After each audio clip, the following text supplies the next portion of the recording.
Iceland, the land of fire and ice, is a must-see destination. It's truly an untamed island with its menacing icebergs and active volcanoes. We spent 8 days traveling around this unique and wonderful country.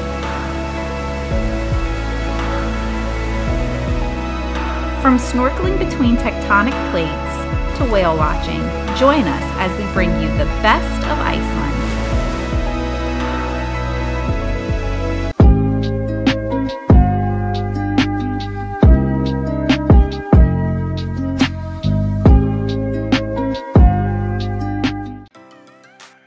After saying goodbye to Austin, we had 2 layovers, one in Atlanta and one in Boston.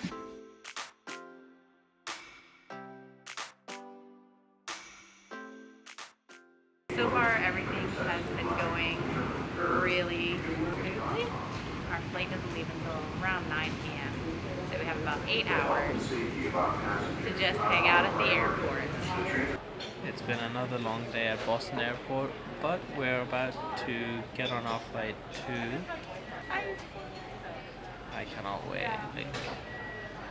This has been a long time coming. I'm absolutely exhausted. Gonna get on the plane, fall asleep, wake up fresh, and then we can hit up Iceland ASAP.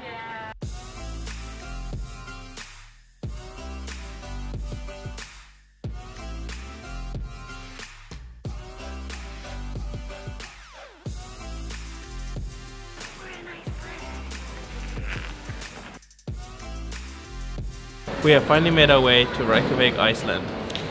So in order to get through customs, we had to have 3 different things. We had to have our PCR test, we had to have our vaccination certificate, and we had to have a registration code to enter the country. So now we're just waiting until 8 a.m. so we can pick up our camper van. So I'm really excited for this. We've never done a camper van travel series before, so this is going to be totally new for us and for you guys. So stay tuned for our camper van. We're excited to see it. Alright, it's nearly 8 o'clock. We're heading back to the arrivals gate to hopefully meet the guy who will take us to pick up our camper.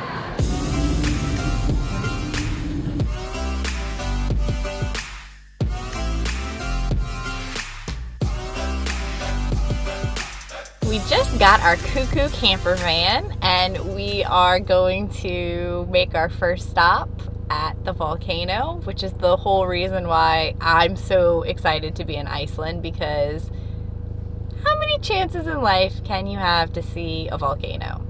We will give you a tour of our camper van, but first we want to see the volcano before it gets too dark. And also we're kind of tired and we have all of our luggage just everywhere, so we need to set everything up, figure out how everything works, and then we'll do the van tour a little bit later. Or you'll get all of the bloopers. Pretty much. I think that's what you're gonna get. We are at the Jökulsárlón volcano. Oh. The pronunciation might be wrong, so do forgive me on that. But it was around a 20-minute drive after collecting our home on wheels, and we're gonna attempt the hike. There are 2 hikes. One is to the lava fields, and the other one is to the volcano where you can actually see the rim of it. We're not entirely sure which one we'll be able to do because we are pretty tired after our long flight, but it should be interesting to see what's in store. It's been a long time since either me and Holly have actually gone on a hike like this.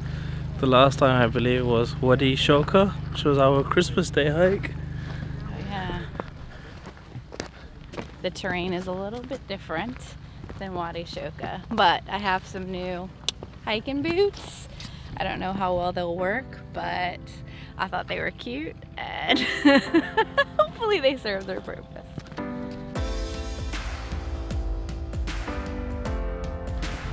The path itself seems to be marked out quite clearly.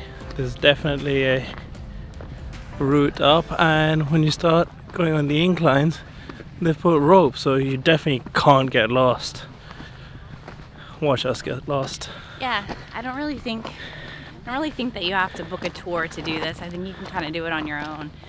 when I was researching it, they had 3 different hikes and it gave you all the coordinates and information. So we're gonna attempt it on our own. Here comes the first real incline. Oh. How are the shoes holding up? Great. Not only are they cute, but they work.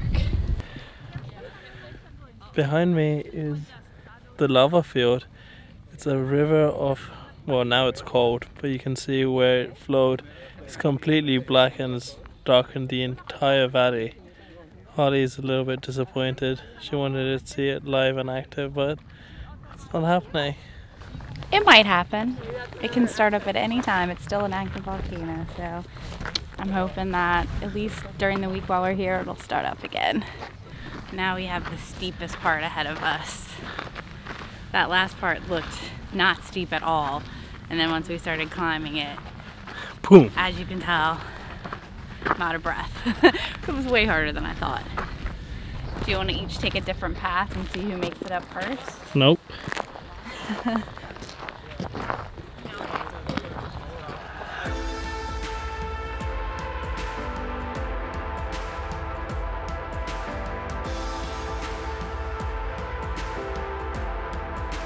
The crater of the volcano is literally behind me, and you can see that the lava has come from this side and the other side down to the valley, and it goes all the way right till there where it's actually cooled off the most because people are actually just walking on it. The valley is so big, like you can see in contrast of the people on the other side, they're absolutely tiny. Not a bad view. I wish it was active, but what can you do? Scratch everything we just said earlier, because we climbed another 10 minutes or so and now we can actually see the top of the volcano, the crater, and man, it's even bigger than the last time we saw it. Wow. Wait, it's bigger than the last time we saw it. Yeah, I thought it was just down there. I know. Wow. It's got like a really weird greenish yellow color. It's probably sulfur or something. I can see where it's steaming. It's incredible.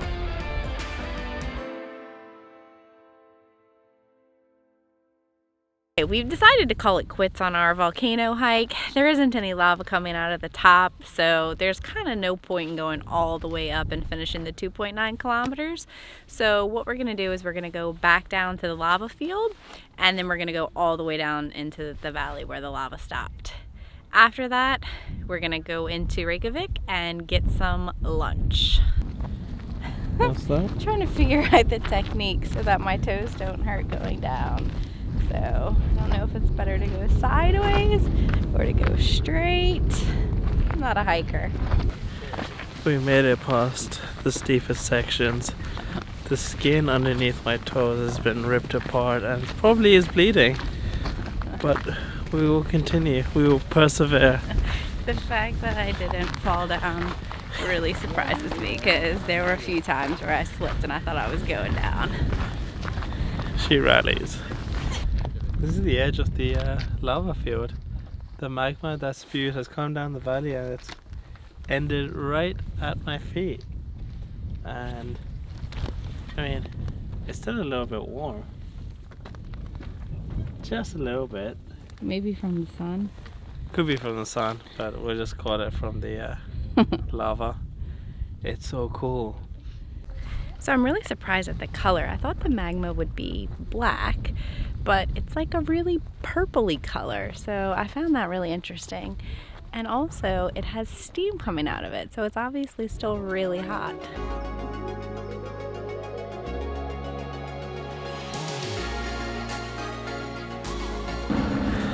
Just heading back to our van. Slash home. Yes, our home on wheels. For the next week in Iceland. We are starving, so we're gonna head into Reykjavik, and I think we're gonna try some Icelandic hot dogs for lunch. Last hurdle. Whew. The last one, and it's downhill, so we can do it. Power through.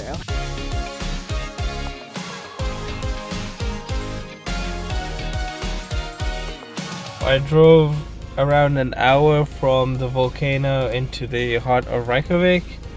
for these hot dogs. So they're special because they're made out of lamb and it seems to be the place to go. Holly went and got mine. It seems it's got mustard, some brown sauce, which is the special sauce. Let's have a taste test and see how it is. To be honest, I didn't even know that they had onions and all that underneath. That was a nice little surprise. But all in all, pretty good. Pretty good. So behind me is the iconic church of Reykjavik. The design is very unique. It's nothing like I've ever seen before. It kind of reminds me of wind chimes. It's definitely a very unique church and a very unique building. Unfortunately, Holly isn't here. She is in the car. We couldn't find parking, so we just parked in an odd space and she's minding the car. Our final stop for our first day in Iceland is to go to the campsite. I feel that we are both exhausted and we need to just unpack, just figure some things out so we can be refreshed for tomorrow's adventure. Okay, so it's day 2 of our Iceland trip. So just to kind of recap a little bit, yesterday we arrived in Iceland around 6 a.m. We picked up our camper van, which we spent our first night in last night. Which is where we are right now. Yeah, it's our home on wheels for the next week. Yeah, I slept pretty comfortably last night. I feel like both of us were so exhausted. We went to bed at about 5 p.m. Yeah. We woke up around midnight, and then we had planned to get up to finish the vlog and to unpack everything so we'd be organized, but we were still exhausted. So we went back to sleep for another 7 hours. So this morning, was rough. We just had to get up, get ourselves situated, get ready, and now we're driving to a national park. What we're going to be doing today is something that I've been really excited about. So we're going to go snorkeling in between 2 continental plates. So we've seen videos before of people doing this and it looks like a really good experience. The water is freezing, so they recommended that we wear long johns and long socks underneath our wetsuits. So now we're just about 45 minutes away. So that'll be our first activity for the day, and then after that we will see where the day takes us. We have a few things on our itinerary, but not sure exactly what we'll be doing depending on the time. We just parked our van and now we are walking to the meeting point so that way we can get our wetsuits so we can go for our snorkel. For our snorkel tour, we used the company Dive.is. They provided us with a guide and our wetsuits. This is Holly. Holly, yeah. This is for you. You're welcome.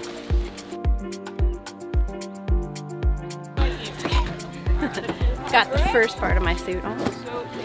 How's it looking? Yeah. Just feeling weird because I just changed my glasses to contacts so I can see. And my eyes are just getting adjusted. But I can see a million times better, so this is a good move. The crotch of the shirt, this is the front of the shirt, yeah? So if you hold it like that, like this, yeah, you're gonna lean back on the bench, one leg at a time. Hey, one-legged. Good job, huh? Team job. Yeah. Teamwork. Teamwork. Very, very hard teamwork. There you go. It's like a word. Super powerful boy. Super powerful boy. Here we go. It's not easy. Not easy. It's like mom putting kids in the school, you know? Right.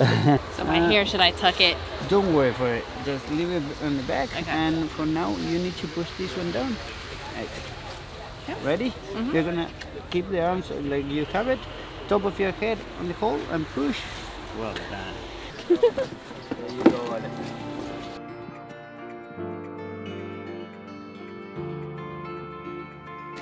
Valley is struggling. It's hard work. You did it. Is this good enough? Yeah. Ready? Yeah. 1, 2, 3. Well done. It's like coming out of a vagina. Yeah. There's a boy. So they put a wetsuit on. It was quite an ordeal to get on it. Now we're going to put all this back and get our safety briefing. And what happens with this water, it gets filtered through all this volcanic rock. And the volcanic rock is the best filtration system in a natural way, of course, for the water. So it will keep not just the trash of the water, also all the nutrients of the water. Yeah. So it's this variation water that's been in the glacier. It travels under the ground for 100 years and finally appears there. Yeah. When appear in the crack, it's one of the cleanest water on the planet and also one of the clearest water on the planet. You have a YouTube channel or something like that? Yeah. Yeah. Right. Yeah. One way ticket. Hello YouTube! How are you doing today? It's going to keep us safe. Yeah. Oh, the tape. Ah, he's talking about the tape. No, he's talking about you. No, about me. Oh, sorry. I didn't get it. Right, guys. Thank you. Thanks. You're welcome. That's one. How tight do I should put Very it? tight. As Very tight as you want.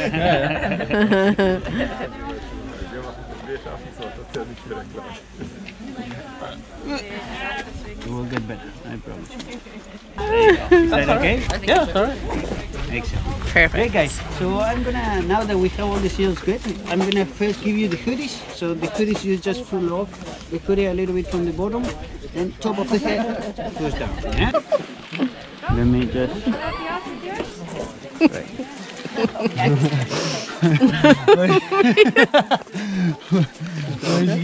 Yeah, you're doing great, bro. The problem is that you left half of the head out of the You was on the top. You was on the head out. We are fully suited up, and we're just waiting to get into the freezing cold water. How you feeling now? Choked. Like everything is just tight, suckered into my body. I'm sure it'll be good once we're in the water. Right now it's feeling a little claustrophobic, I'm not gonna lie. I kind of like it. I feel like it's comforting. Hold it there. You can let it go.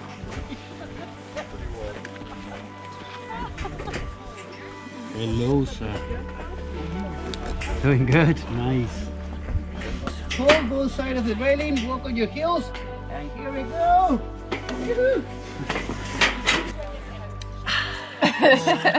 Get a sip if you want, guys. This is a very refreshing water of Silfra, pure and totally drinkable.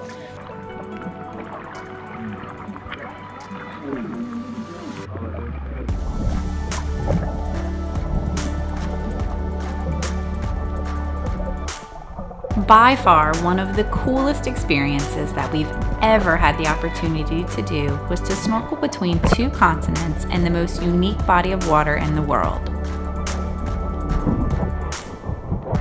The water at Silfra is 2 to 4 degrees Celsius.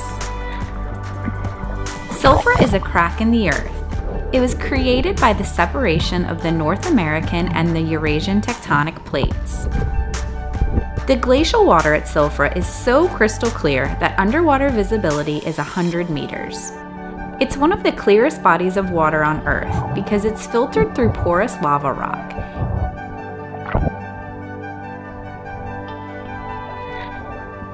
During our snorkel, we explored 4 parts of Silfra.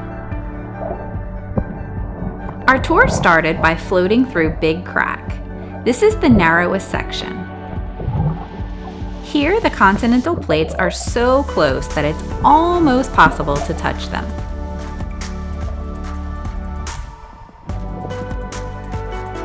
Next, we floated to Silfra Hall.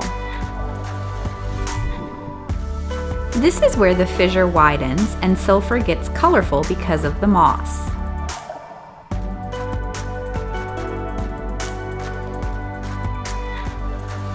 At the opening to Thingvellir Lake, we entered Silfra Cathedral.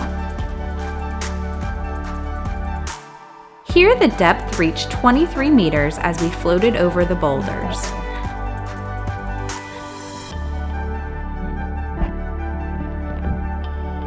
How you feeling? Really cold, but the water underneath is so blue and clear. Literally see everything. Have you tasted the water? Yeah, taste it. It's really fresh. Okay.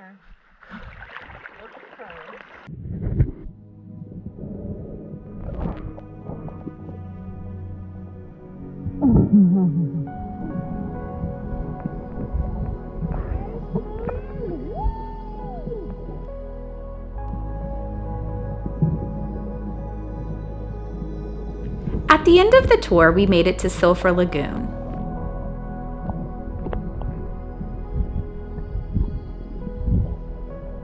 We've just come to the big lagoon area, so we have about 5 minutes to spend on our own, and then we're gonna exit. So I feel my hands are numb, my mouth is numb, but I think my body feels okay. Yeah? Yeah, that was such a cool experience. What an experience. I loved it. Oh man, the water is so blue. You can literally see for miles. And I'm not even wearing glasses. Like, it's so clear, so pristine. And the water tastes so fresh. Like, this is really one of... Oh man, I'm so happy. Like, this experience has lived up to the hype. Bucket list. I could Check. down.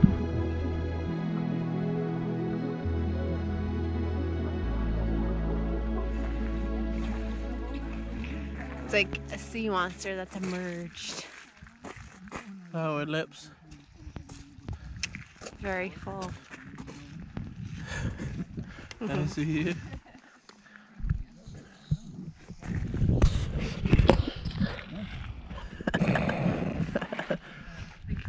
That was so much fun. That was amazing. There you go. Enjoy it. There you go. Thank you. Just hold it with both hands. Okay. Yeah, I feel like my hands don't move right now because they're frozen. My brother. This is the real Superman. So we're back at the place where we went into the water, and I think honestly it was probably one of the coolest experiences. Definitely up there with best experiences. As soon as you get in, there's the North American plate on your right side and the Eurasian plate on the left side, and the water is unbelievably clear. And It's definitely the clearest water that I've ever seen. It doesn't even look like you're in water, that's how clear it is. yeah, and you can just see the different gradients of blue getting darker as you look deeper and deeper. And all the while this is happening, you're being pushed by the slightest of currents. It's like being in a lazy river. The water temperature is 3 degrees Celsius. So with the wetsuits, because we have 2 wetsuits on, you don't feel anything in your body. The only thing that I felt was my hands were cold, and then Your right lips. around my mouth area was cold. And then at one point we took our snorkels off and we tried to dive down, but you can't dive. You can't go anywhere because of the wetsuit. You've got so much air in your body. But after doing that, I felt colder because we took some of the air out of our wetsuits, and so it squeezed us tighter. Vacuum squeezed it, and yeah, then you could really feel the cold all around your body. At the end, we had about 5 to 10 minutes to just kind of float around and explore on our own. And I didn't want to leave. I know I was freezing, but I just wanted to stay in. Just looking at the algae, it was like troll's hair is what they called it. It was green, kind of looked like silly string. And you can it's just right there and it's crystal clear. So yeah, this is such a cool experience. And now I'm just looking out at the landscape around us. It's so weird, but so cool. The final touch was that hot chocolate, which went down a treat. Yes, so you got to warm up your hands and drink the hot chocolate and eat the cookies. It was a good experience. Definitely, like Holly said, one of the best experiences ever. Bucket list experience checked.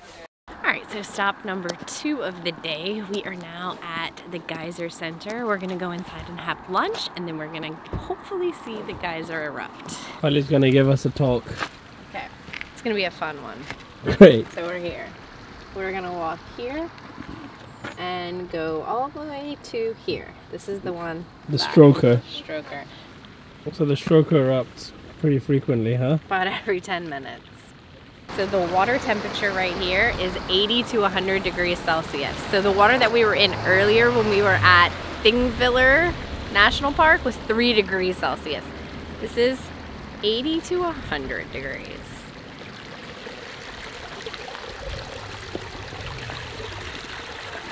All right. Nothing of importance here. Said, I know my way around the geysers. So, literally 20 meters down, we're already lost. No, I had something very important to show you, which is this area over here. It's taking us to a building site. Holly, Yes. what do you smell? Sulfur. It smells like rotten eggs. It's the baby geyser. So as we're walking up, we just saw Stroker erupt. That was pretty cool. Now we're gonna get a little bit closer.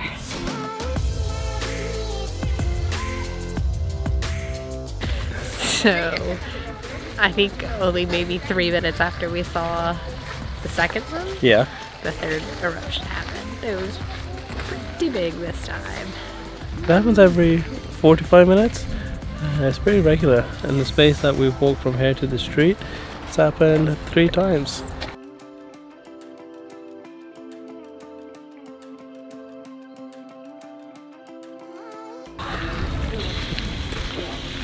If it doesn't get old, I can just stay here and watch it over and over again. Every time when it happens, I think my heart drops.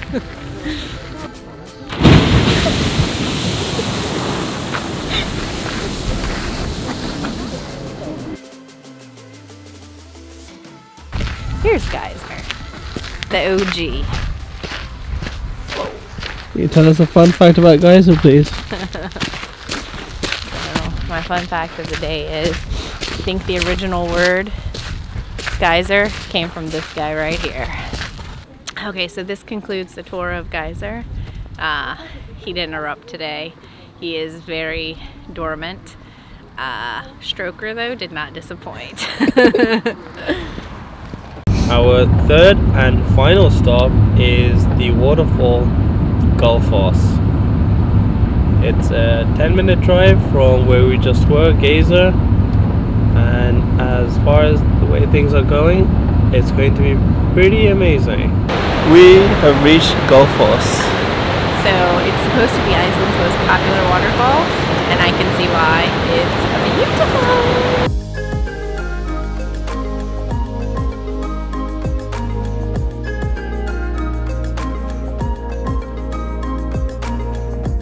We're a little too chicken to go down to the lower part because it looks like you get super soaked from the waterfall. So I think we'll stay up here and look at it from the top viewing deck. I think this is the highest angle anyone's ever gotten from the Skógafoss My neck waterfalls. hurts looking up. Skógafoss is also pretty cool. There's such a torrent of water. It's non-stop. It is pretty incredible. Iceland has really blown me away. There's just so many different types of things that you can do.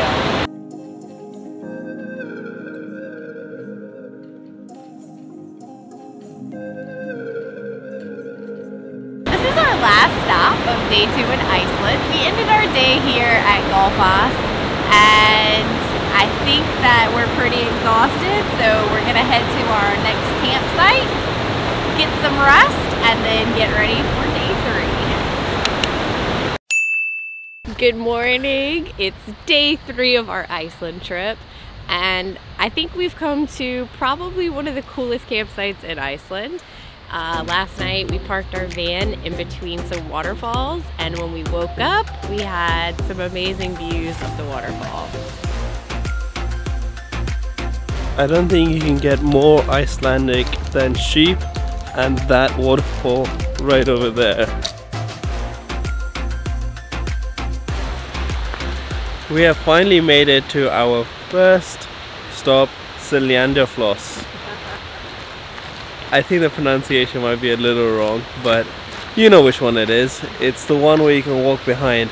And for us, the drive was literally from there, so it took around 2 minutes. 2-minute drive? Yeah, so the campsite was right there. The sun is actually out right now and there isn't a long line to go, so let's go. I think we're gonna get soaked.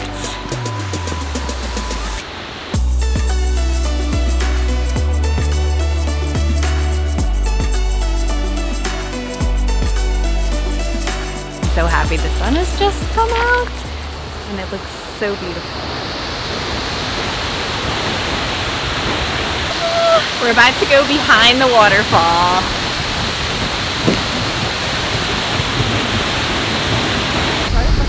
Oh man, getting very, very, very, very wet. There's no escape. It's like a light mist. Oh. The water is so cold, it feels so refreshing. When the wind blows, it just blows all the water this way. And it's beautiful. Oh god, here comes the water. Oh. I think this is by far my favorite waterfall ever. This is amazing. It is so big and you can actually walk right behind it. We are literally right behind the waterfall right now.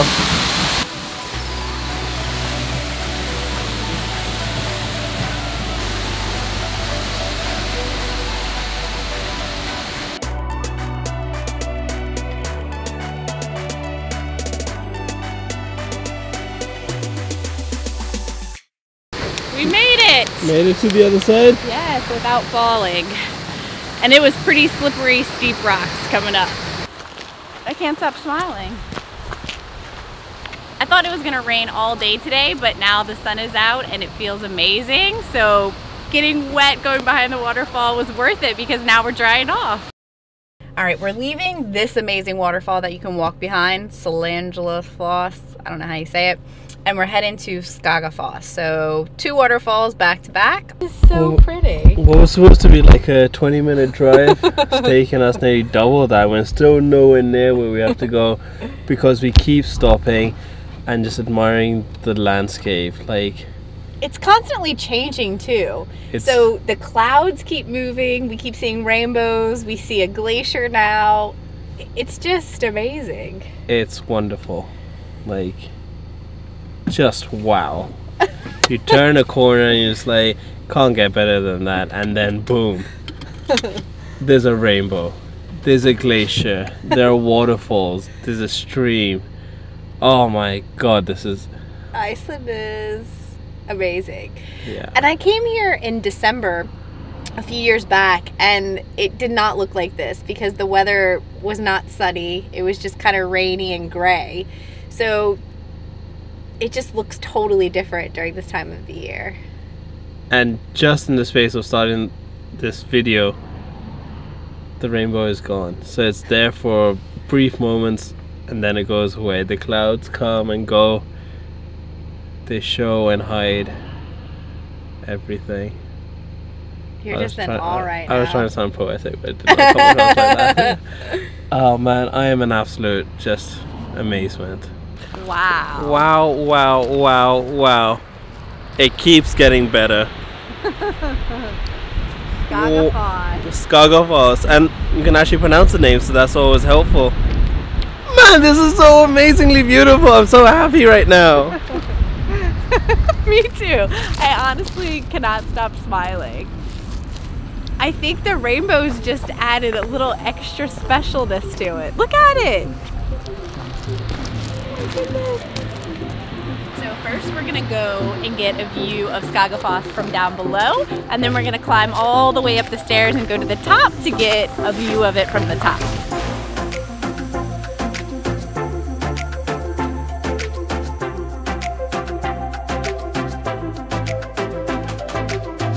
Earlier in the day, I said that Seljalandsfoss was my favorite waterfall, but I had never been to Skógafoss, and I think that we have a new winner in the waterfall category. Skógafoss takes the cake, I think. Man, we are absolutely drenched trying to get that perfect shot. I hope we got it. We can't really check our photos or even the videos, but man, oh man, it is beautiful. I just can't get over how beautiful Iceland is. and then you had like these crowning gems that make it just surreal, and this was certainly one of them. This is just spectacular. Wow. There are no words to describe it. And now we're gonna go all the way up to the top for a better vantage point. We're going up.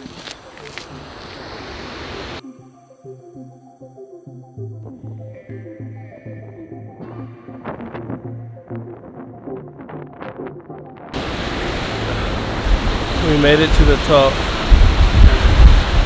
I'm so out of breath. It was worth the hike though.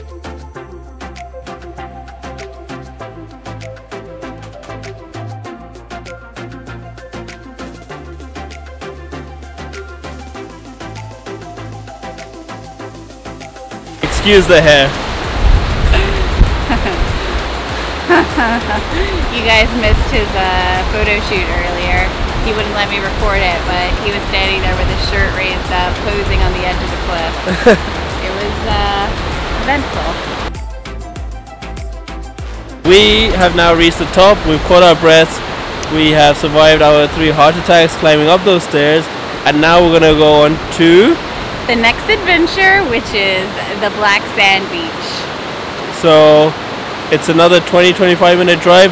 Probably take us longer because we'll keep stopping, but let's hit it. Yeah, the roads are so good. You have to stop because you never know what you're going to stumble upon. So that's all part of the road trip adventure.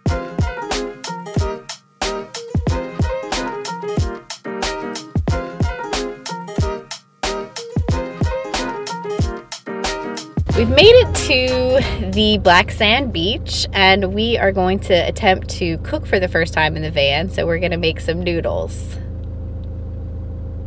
Let's hope we don't burn the van down. I think it'll be a success. I have faith in us. So back here we have our kitchen. This is the cleaning supply basket. These are the pots, pans, dishes. This is our food. Some more cutlery.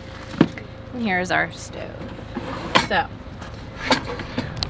we were told before coming here that food in Iceland is really expensive, so it's better to just bring some easy item things to cook from wherever you're coming from. So we picked up a bunch of some ramen, some noodles, a cup of soup and stuff like that. So here we go. okay, we also have a table right here that we can put. What's that? A table. Okay. Yeah. All right, Al. Chicken or beef? Okay, I'll stick with chicken. Chicken? All right, I'll go for a beef one. And But then what? Oh. we'll have to cook it differently. Just Okay. stick with one flavor. Okay. I'll go for beef. You sure? Yeah. Okay.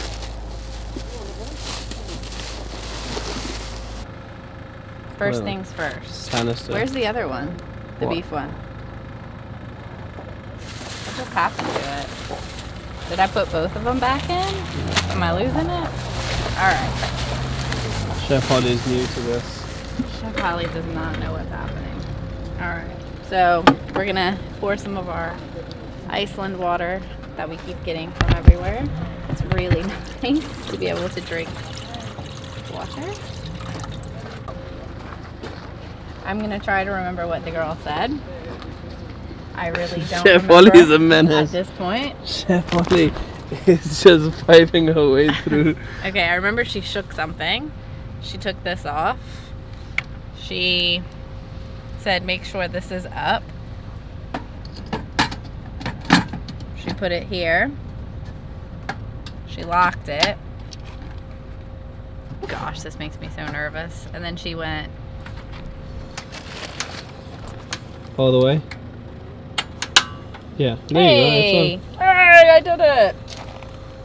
And then, That's put it on. Yeah. Hey! Voila. I'm proud of myself. We're having beef flavored ramen tonight. Chef Ali's specialty. Time to add our noodles, and I put the beef in. That's awesome. Chef Ali is killing it. She is just a magnificent chef. Chef Ali is a nightmare. Chef Ali is. Please forward this video to Gordon Ramsay so he can see what actual He would be very proud. chefs get up to. Alright, this time I'm Hey, going to she's learning from her remove the packet mistakes. and then put the noodles in. Okay. Let's see. How do they look? Well, one is not in water, but they look good. I'm gonna fix this problem. We're going to take a quick intermission and show you our surroundings. Reynisfjara is a world-famous black sand beach close to the small village of Vik.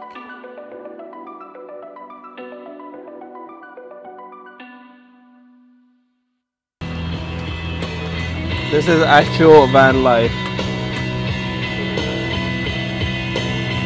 So we got the music going, we got the food cooking. Is this the coolest van in the parking lot, or is this the coolest van in the parking lot? It is the coolest van.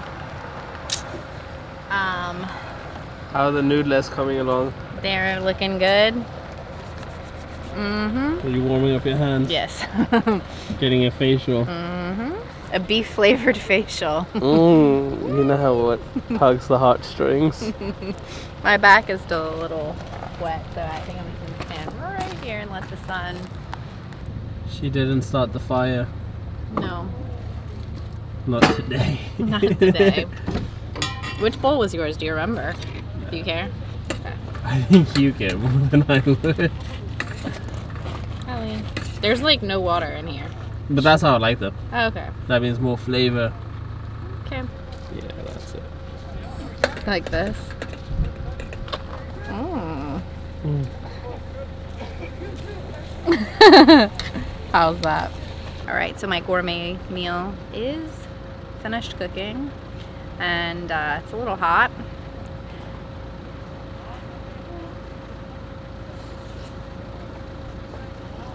It's ramen. Delicious. You know what dog food smells like? Delicious.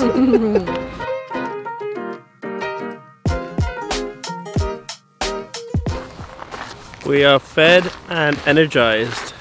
Okay, so Ali does not believe me that this beach is dangerous, so let's take a look at the danger zone right here. Anyway, Look, so we're gonna hit the beach. Ali!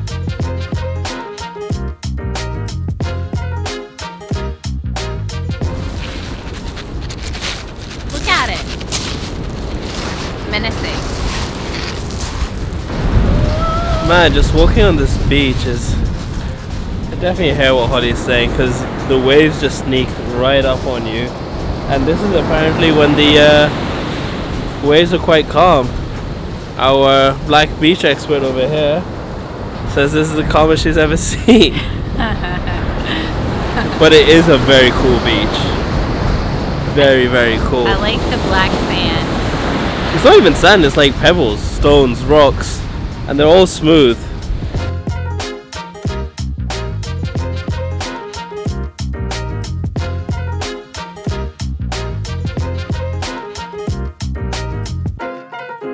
Another amazing, fantastic, wonderful, spectacular day in Iceland.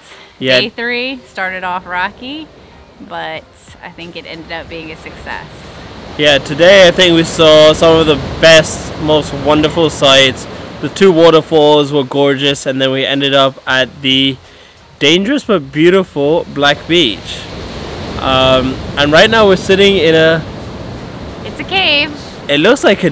Yeah, but it's been carved out by, I'm guessing, erosion, and it's got a very jagged feel to it. And Holly just saw a seal. I did. It was very cute. It was popping its head out of the water. Good morning. You catch us on the southern coast just before we embark on an hour's trip to a glacier whose name I will not discredit by mispronouncing, and it is 9 o'clock, right on the money. We have to go, so it's another hour-and-a-half drive east and then up north. So today is the first time we're gonna finish the southern route, head up the east coast, and if everything goes well, we should be on the northeast tip of Iceland by day's end. Let's go. So what are we doing today? Today we're going to be driving to the largest glacier in Iceland and in Europe, Jökulsárlón, and be taking, I believe, a Zodiac boat in between the glaciers.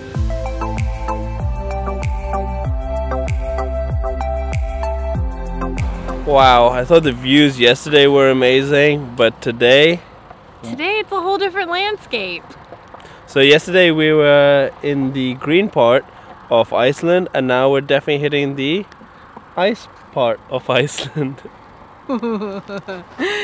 So yeah, yesterday There are when mosquitoes everywhere here. Yesterday when we were driving through the southern part of Iceland, we saw waterfalls and it was really green. And today we're heading closer towards the east coast, heading north, and we've come across a giant glacier.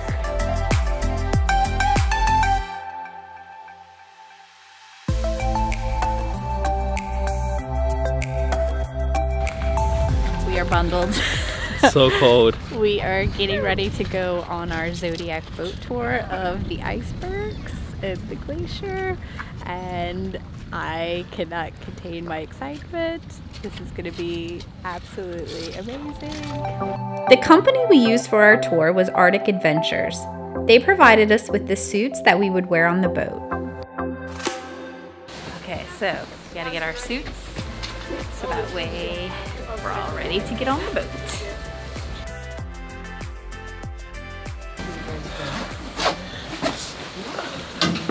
Suited up. Oh, it's a workout. Man, this feels so warm. Like I'm sweating.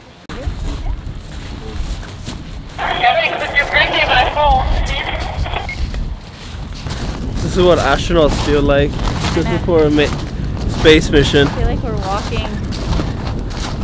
on like another planet. Yeah. Okay, so we're about to get on this giant truck, and I think it's gonna take us to our Zodiac boat, and then we'll start our tour. How are you feeling? I like these cozy It's suits. like a snug in a bug in a It's rug. like a marshmallow. Yeah. All right, let's go. So my name is Julius, I'll be one of the guides. This is our bus driver Eric, he'll drive us down now to the dock. About 4 minutes drive, and then I'll divide you into groups. Today is actually, believe it or not, a perfect kind of day to be in the lagoon. So don't let it dampen your spirits. But that kind of ice over there, that lovely blue, clear, amazing ice everyone wants to see, is really hard to find on a sunny, warm day. So these kind of days we have to just deal with the drizzle a bit, but apart from that, it's perfect for this stuff. So we'll be going with these boats up to the glacier wall, which is about, we can't see it now, but it's about 8 kilometers from where we are now. So we'll head up to the glacier, have a stop there, and then on the way back we'll look around in the lagoon, look for some nice icebergs, some nice ice on the way back. So it's a few more stops we'll be making towards, well, before coming back here. We're about to get on the boat. Look at how clear the water is. So cool. Do I look like a Teletubby? Yeah. Oompa Loompa.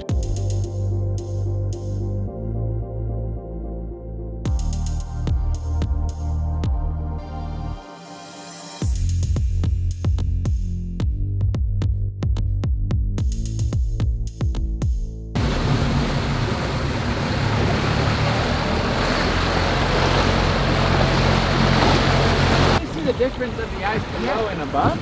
Yeah. So the top above, that is what receives, when it receives a lot of sunlight, the ice begins to crack on the surface, and so this lovely blue disappears very quickly on a sunny day.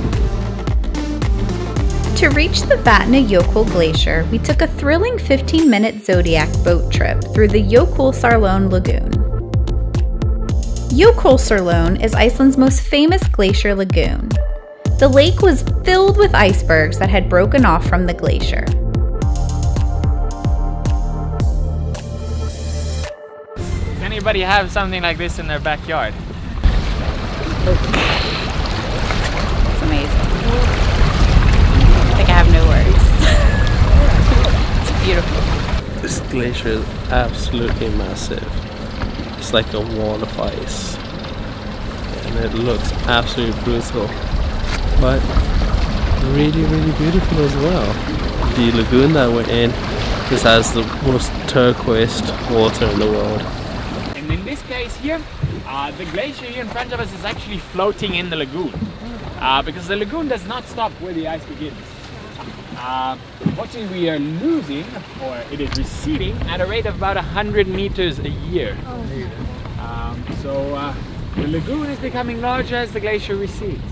And the reason for the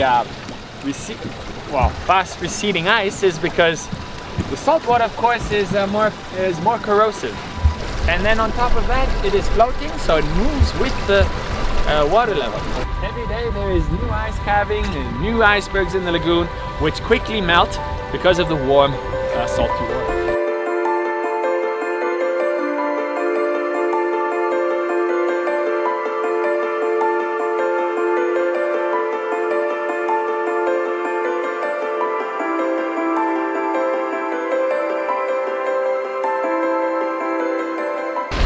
So now we're just gonna go see some of the other icebergs.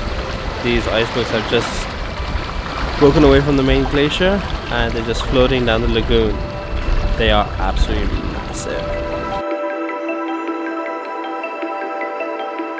The lagoon has been used in many Hollywood movies such as Die Another Day, Lara Croft Tomb Raider, and Batman Begins.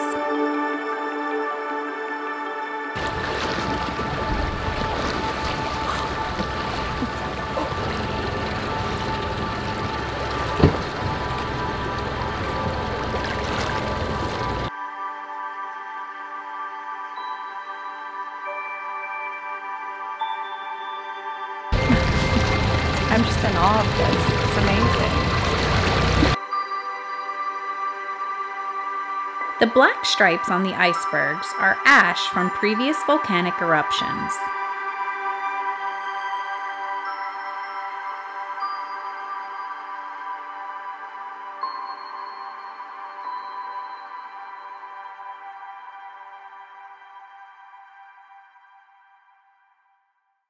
Your hand, don't be shy to reach out.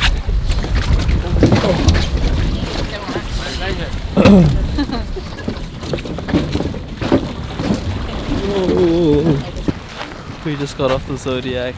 That was incredible. I think I'm speechless. Like, I had no words when we were out there. I was just in awe of everything. And right at the end we saw just some seals just chilling. I think that made my day. That was incredible. Right now we're just waiting to get off the bus so we can take off our life jackets and our cozy rainproof suits. Man, these are so nice and snuggly and just warm. I just want to wear them forever.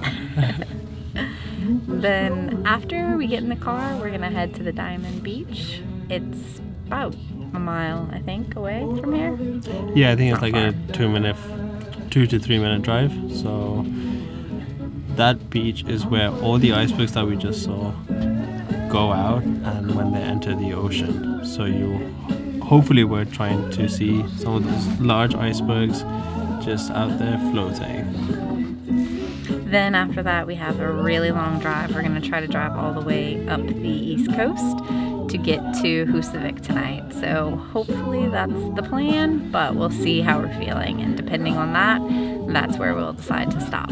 The drive itself on Google Maps says it's 5.5 hours, but knowing our desire to capture all of Iceland's glory, we're gonna take some stops and whatnot. So I think that's pretty much what we're gonna be doing for the rest of the day, just driving all the way up to Husavik after the Diamond Beach. but this was absolutely amazing. Yeah, this was an incredible experience. Seeing a glacier, seeing the icebergs. Man, like, and these icebergs were massive. And the glacier was never ending.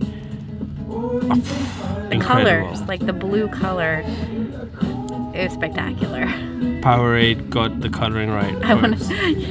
Like, whoever designed that has been to Iceland before. Glacial ice.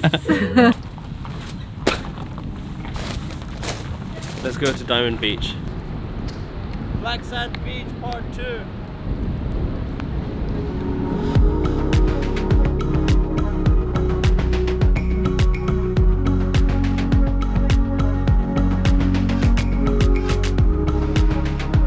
Alright, so we're on Diamond Beach right now, and it gets its name because the icebergs look like diamonds and they're just covering the beach.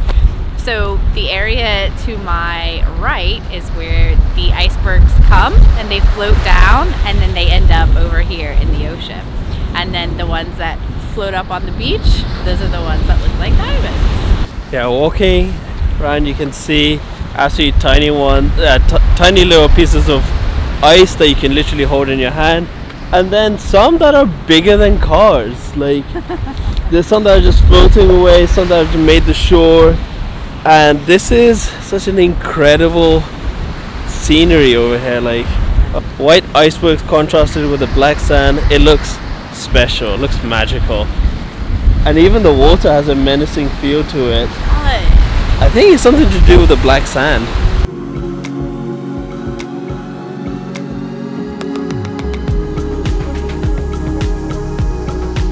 After leaving Diamond Beach, we decided to spend the rest of our day driving the longest part of our journey on our ring road trip. We drove all the way from Jökulsárlón to Husavik. Good morning everyone. Today is day 5 of our road trip across Iceland, and probably the day that I've been most looking forward to. So today we're in Husavik and we are going to be taking a whale watching tour. Yeah, ding dong. We're in the harbor right now and our boat is going to take off in about 10 minutes. So we're gonna head down to the boat, get our overalls so we don't get too wet on the tour, and then hopefully see some whales. I am so excited. I cannot even wait. Let's go. It's a great day to see a whale. Or two. So the guy at the ticket counter said I have to warn you, we haven't spotted any whales the last few days. There were a couple of boat options. There was a Zodiac, a rib boat, a normal boat. We chose the classic Icelandic schooner, which is made out of wood and just has a very cool design about it. Now that the wind is blowing, I am getting a very strong fish smell.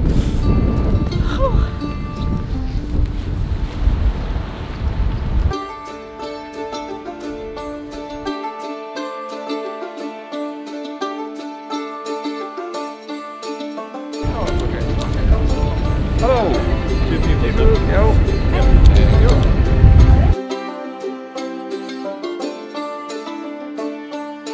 What's this? So I don't get wet.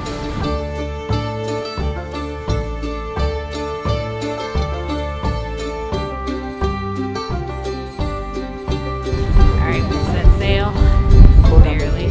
We are suited and booted. I think I've got 5 layers of clothes on. Hopefully it will be enough to not get wet.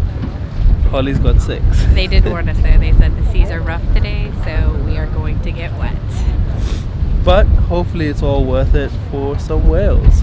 The port is so beautiful, just looking out at the scenery, the church across the street, all of the sailboats. Yeah, good morning and welcome on board Garda. That is the name of our beautiful whale watching boat. And my name is Christian. I'm going to be your guide on this trip now, together with Timmy. This is Timmy here. And of course our Captain Rolver steering the boat for us in the wheelhouse. And yeah, we'll be your crew for this trip now, and we will take you out into Skógafoss Bay and hope to find some whales, of course. Now it's really windy. We have only just set off.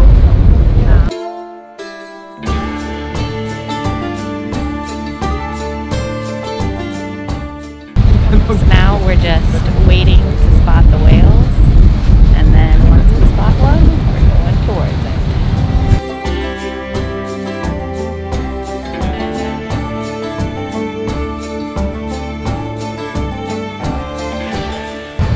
How are you doing? Doing all right. I'm just looking at the mountains, trying to avoid seasickness. Good idea.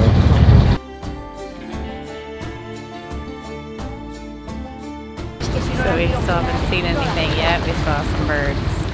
Still waiting.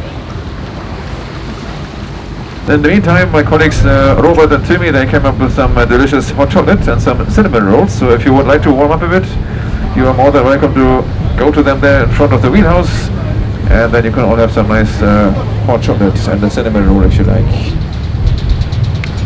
Cinnamon bun, hot chocolate, and it's really warm. To make up for the lack of whales. Dry. Does this make up for the disappointment of not seeing the whales? No. How's the hot chocolate though? Hot chocolate's good. We are entering the harbor again, and yeah, it was quite windy this trip, and yeah, unfortunately no whales. So it's also very frustrating for us. We would have liked to show you some nice animals, but yeah, there's nothing else we can do than just searching here a very big area in the bay. And yeah, today there was unfortunately not much to see.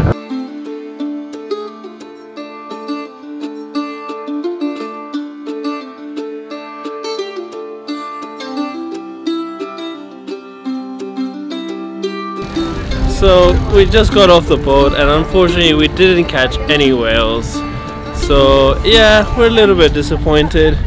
There was a brief moment where someone spotted something, and then we waited for a few minutes, but nothing ever surfaced, so we headed back to the port. It's okay though, they gave us a return ticket, so they said you can come anytime you want if we are ever in Husavik, and that actually happened to me with the Northern Lights as well. So I have a Northern Lights ticket that I've never used that they said you can use whenever you come back to Iceland. So I think we're just gonna walk around Husavik. It's a cute little town, and hopefully we can get something to eat. Wouldn't mind a bit of fish and chips. Husavik gained popularity in that Will Ferrell and Rachel McAdams movie, the Eurovision one, and it was all filmed here. This is the church where Will Ferrell rang the bell.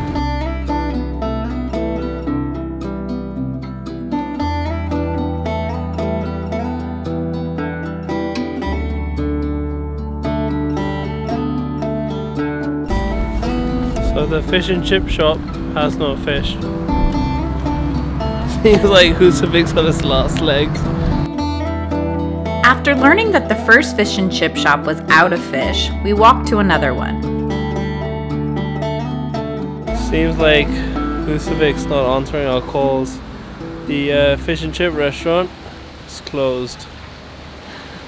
So it's back to noodles in the van.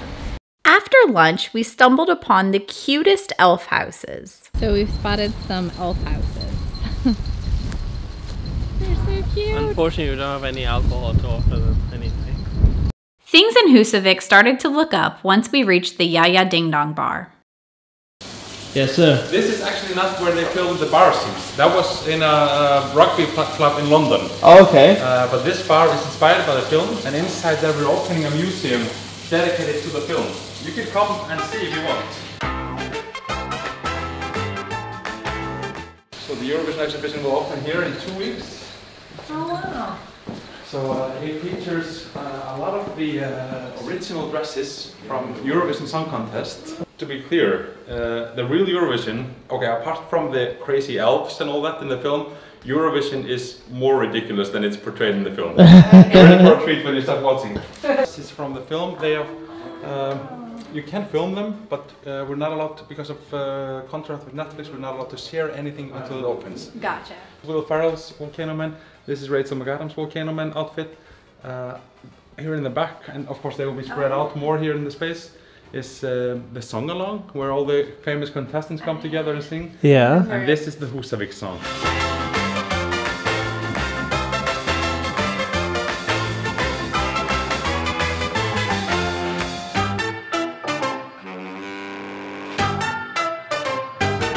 Being in Husavik, we decided that we would try to find the Yaya Ding Dong bar, and we looked on the internet and it said it was closed, but we just decided we would drive by anyway. So when we drove by, they actually let us in, and they're starting a museum on the inside of it that opens in 2 weeks, and they had all kinds of costumes and different things that were actually used in the actual film. So it's pretty cool that we got to see all of that. We're now leaving Husavik. We're gonna go to Skógafoss, which is one of the most popular waterfalls. It's around a 45-minute drive. I'm quite sad to be leaving Husavik. It's a cute little town. I half expect Will Ferrell to just show up there, but it is what it is. We did go to the Yaya Ding Dong bar, so I'm very happy about that. That was just very fortunate that they just let us in and see the exhibitions before it was opened. Anyway, on to our next adventure. We have made it to Skógafoss. We could see it as we were driving in, and it looks pretty amazing. It kind of reminds me of Niagara Falls a little bit, the way it's shaped. So we're just gonna keep walking to get a little bit closer. Luckily there isn't a crazy hike or huge amount of stairs that we have to walk, so it's just a flat walk. Hopefully. So this waterfall, Skógafoss, gets its name because in the year 1000, the man that was in charge of deciding whether or not Iceland became a Christian nation, he decided to take all of his pagan statues and he threw them into this waterfall. So that's how it got the name Skógafoss.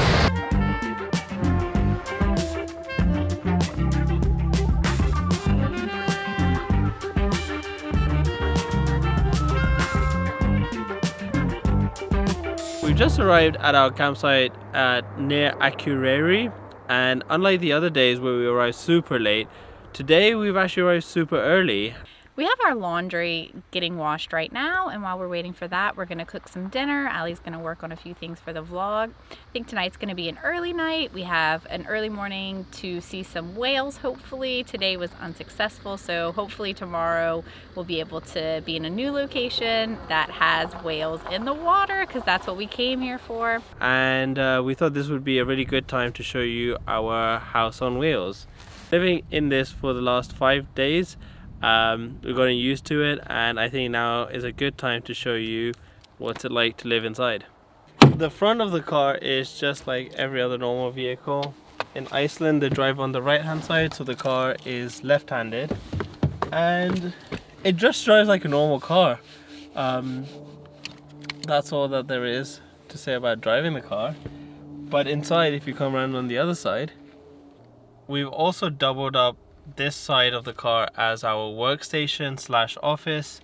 Well, literally it's covered with wires. We got this from the company that we're using, KuKu Campers, and it's just an inverter where we can literally charge all of our things. So we're on the move, and we have our laptops, our cameras, and just other phones and whatnot. So we just figured that just get the inverter, it'd be a lot easier.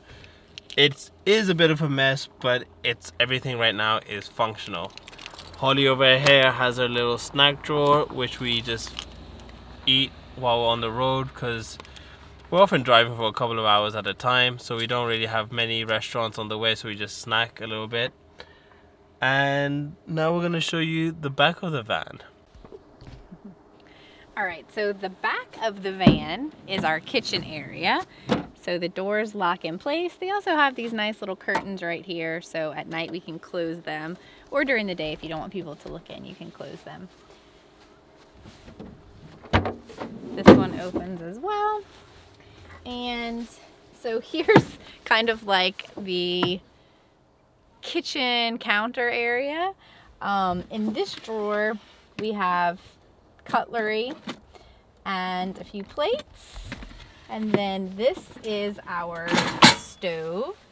So I showed you in the other video how we used our stove, and the noodles, they came out really nice. So our stove works really well. So you can just slide this out, you can put it on the kitchen counter like this, cook, and then wait until it cools down, and then it goes right back in this place right here. And then right here we have our food bag.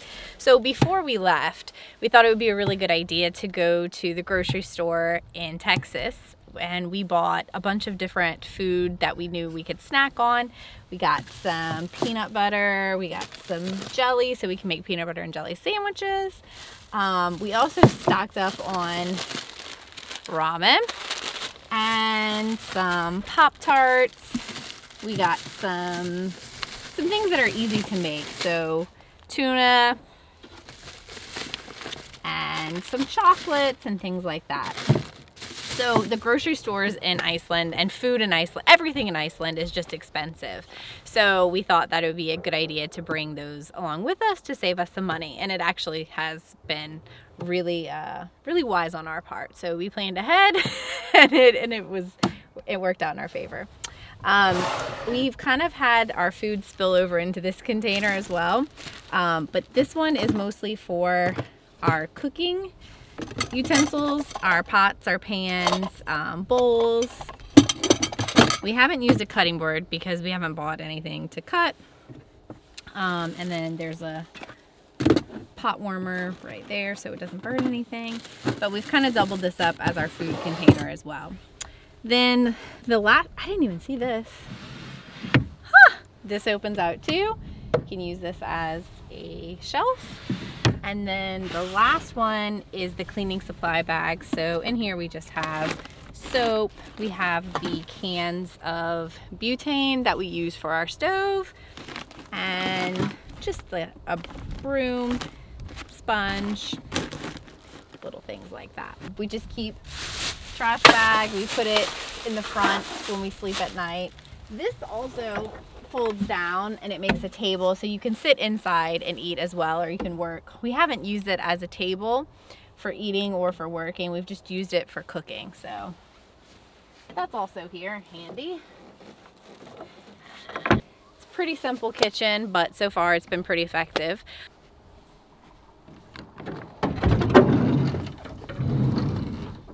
Oh, hi.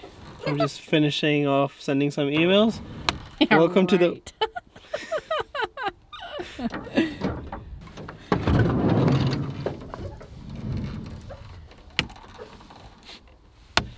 Just finished sending off that email from my workspace. Welcome to our lounge / workspace. This is the heart of the van and where we spend a couple of hours every single day. Well, mostly with sleeping.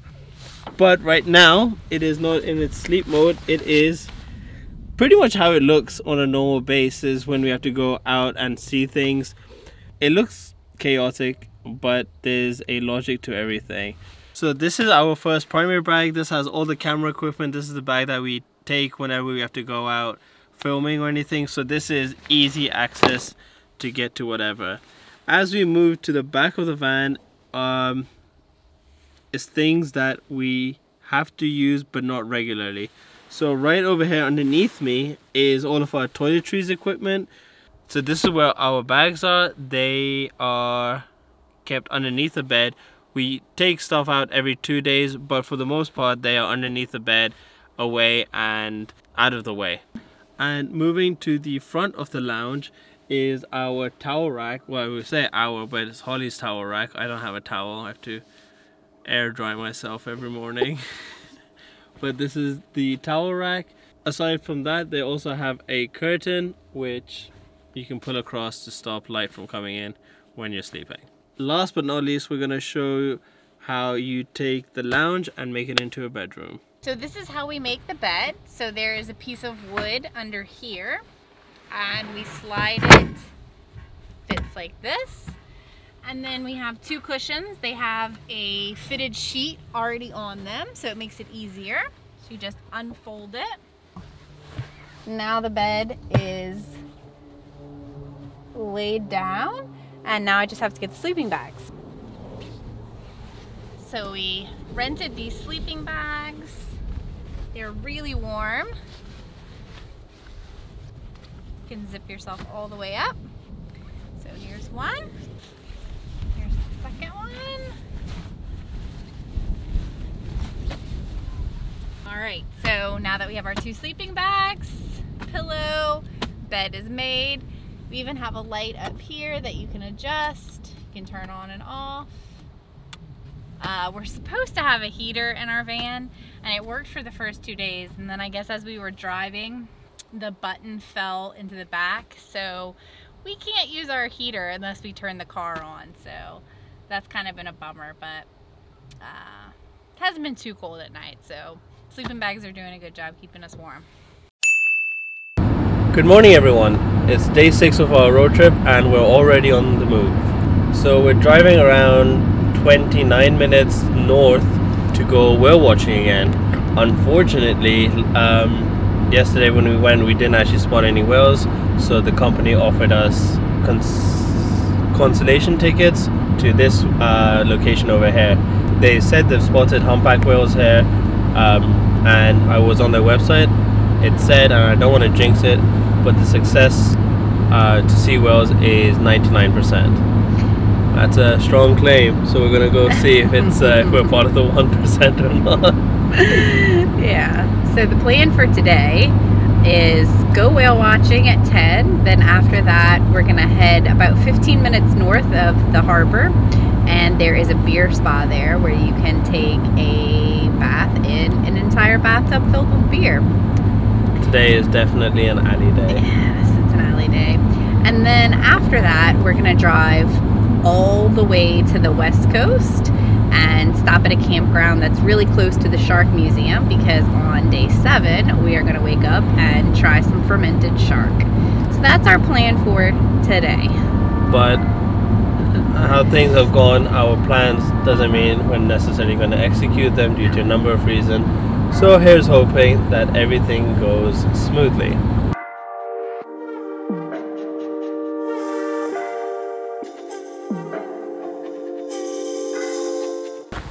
We're going to get our suits and then we're going to get on the boat and go see some whales. This time we are going to see them.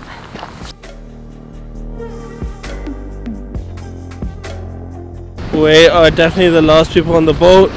Everyone's waiting for us. So we're on the boat. It's a much smaller boat, so it's probably going to be a lot rockier. So we have to focus on the mountains even more.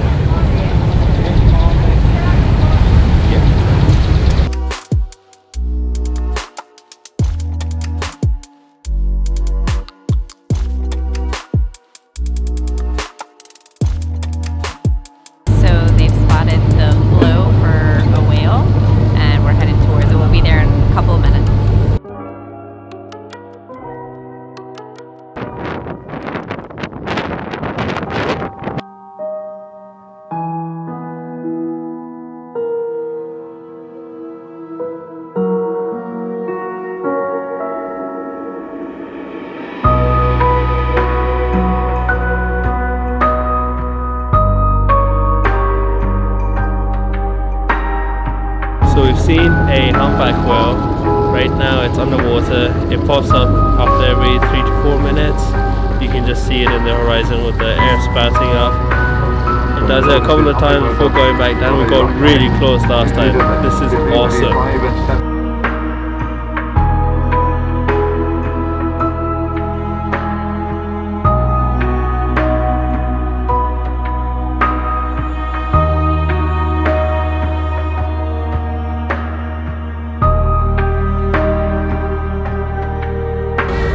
Following the same whale. He keeps going up and going back down to dive for food, and then when we spot him again, he swims so fast, by the time we get there he's going back down for another dive. But we've been able to see him pretty close up and see his tail before he dives down, so it's been really a really cool experience. Yeah, we've been following him for the last half an hour, 25 minutes or so, and oh man, we just catch just the tail and it's massive and beautiful. It's amazing.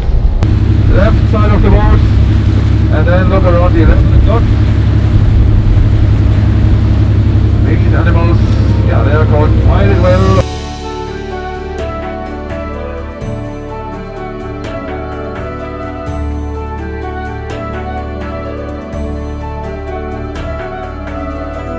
And they are actually very rare visitors. These coastal waters, so close to the coast, and they are usually much further offshore, deeper waters. the open sea.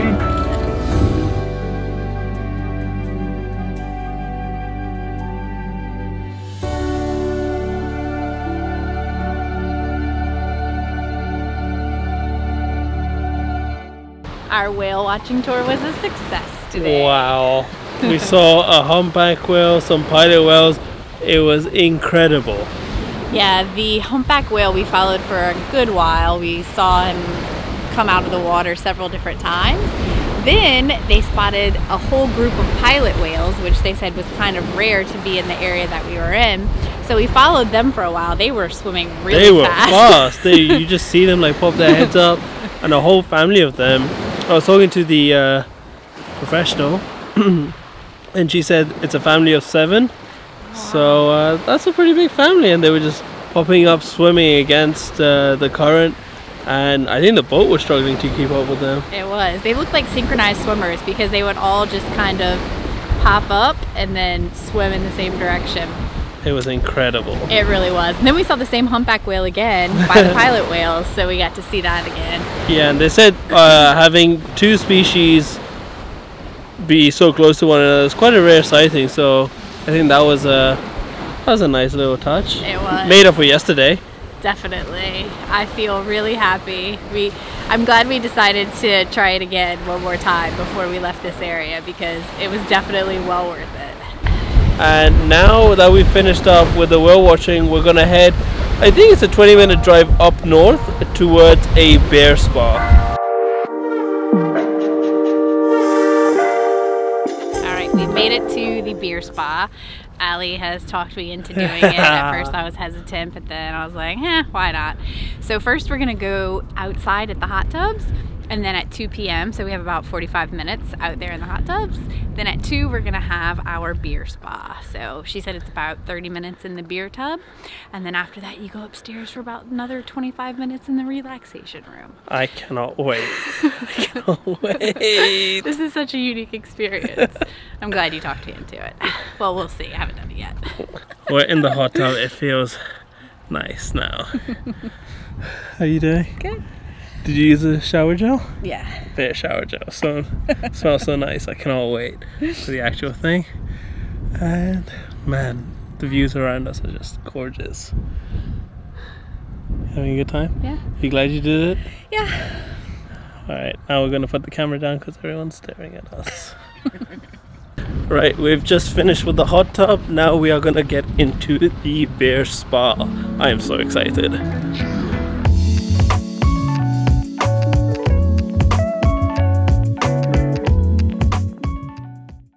Wow. It smells like your oh, it's like slimy on the bottom. It smells like beer. This is the strangest bath I've ever taken. Oh my gosh, this feels so good. This is literally what the doctor ordered. Would you like some beer, sir? I would like some beer. Am I doing it right? Yeah. Pretty cool.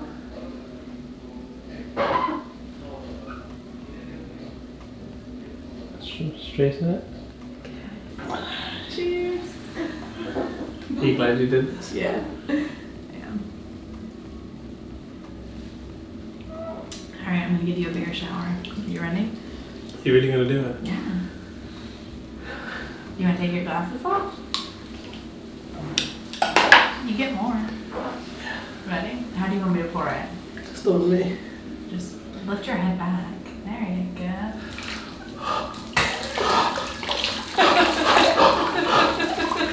There you go. Now you can drink this, and I'll make another one. Dip your hand under that. Get warm.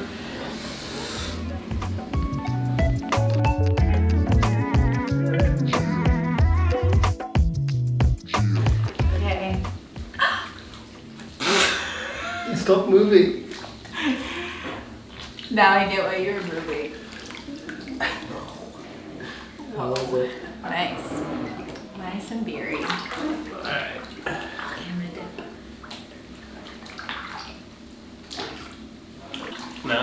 Now that we're done filming? Yeah. We've just finished with our beer spa and we're gonna go upstairs to the relaxation room. This was so relaxing, so unique, so amazing. We had a beer on tap the whole time. It was fantastic. Amazing. Woo!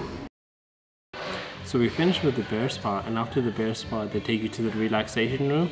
Unfortunately we weren't allowed to record in there for obvious reasons because we were just there to unwind, relax.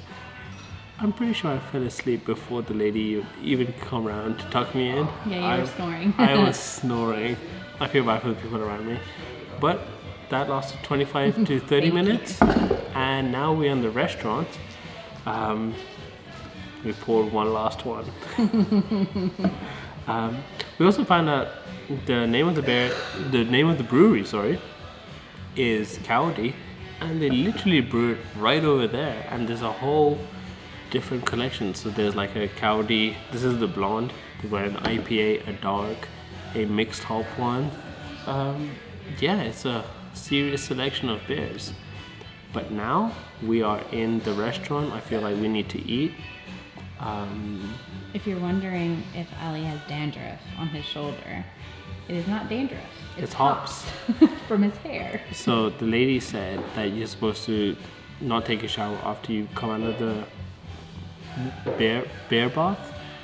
The bear is supposed to soak into your skin, it's supposed to soak into your hair to make it super soft, which She said wait about 5 hours to shower. I believe, because my my hands are silky. Like, I can't hold on to my glass; it slips.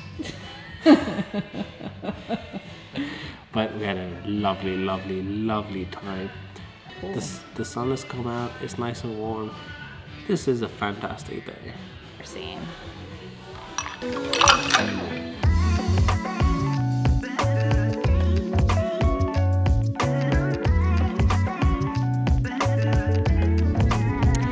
We've just finished with the beer spa restaurant. So today has been such a nice, relaxing day. We started off by going whale watching. We saw some whales, so that was a good trip today. That in itself was amazing. Just seeing whales in the wild was fantastic. And then we came to this bear spa where we had a wonderful time just relaxing, chilling out, soaking in beer, which is crazy. We had the hot tubs, the beer spa, then we had the relaxation room upstairs where Ali fell asleep and started snoring. And then afterwards we had a really nice lunch, and the sun is out, the weather is fantastic. Today has been a really nice, relaxing. Iceland keeps getting better and better. There's just so many amazing things to do in Iceland. So many unique things that I'm just so happy and grateful to be here. It's really fun. Day 7 of our Iceland road trip. We are heading towards the Snaefellsnes Peninsula. First thing we're going to do is go to the Shark Museum. We're probably about 30 minutes away from that. Right now we are on the bumpiest of roads. It's a gravel road that they're making up. Not really sure, but we've been on this for the last 10-15 minutes. Yeah. And it's doing my head in, I'm not gonna lie. Oh Lord. You get maniacs like that guy driving at full speed, throwing rocks in the air, which isn't good for our insurance policy.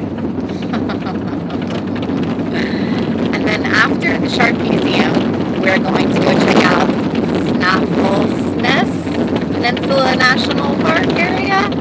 And there's supposed to be some really nice scenery at the national park. And then there's the Jökulsárlón mountain. So that is something that I want to see. So we're going to go head out that way and then head back down to Reykjavik. So today we have officially made a whole loop of Iceland, because we're ending our day in Reykjavik, where we started 6 days ago, 7 days ago. Yeah, so we'll have completed the whole ring road.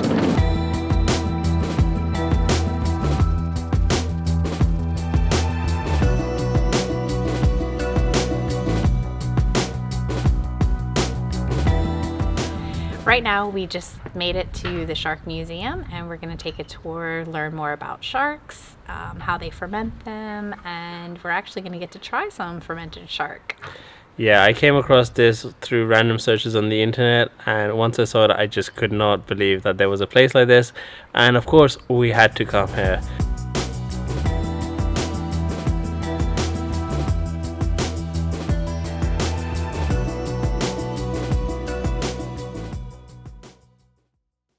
So inside of the museum, they have all kinds of different fishing equipment that I'm assuming that they would use to catch the sharks.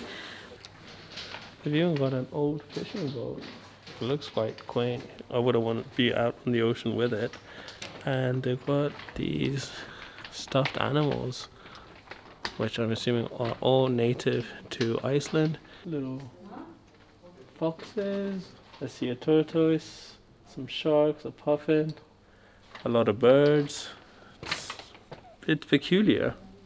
Over here on this fishing boat, they have some old skis, like wooden skis.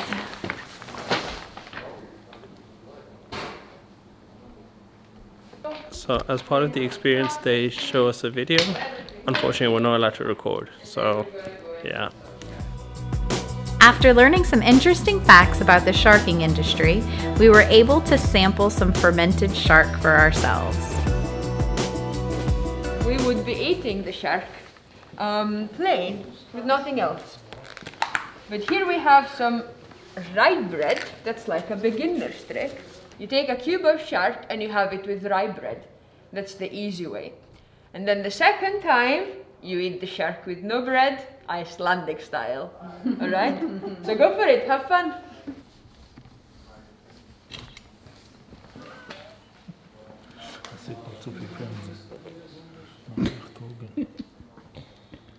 Should not have smelt it.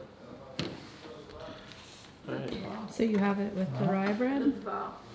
Can we step back? This sounds like really bright. So I have the shark meat with rye bread. It's a strong smell. Can't wait to see your face when you eat it. I don't think I want to eat it. 1, 2, 3.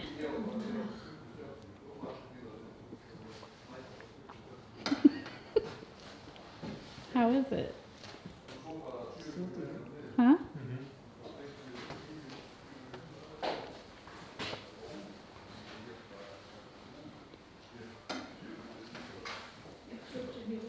So the lady was saying that if you eat the shark meat before it goes through the process of fermenting, it's toxic and you will die. I won't follow it. Huh? You gotta eat it. Eat it, eat it, eat it. You gotta eat it, Al. With the rye bread. That's better. Yeah.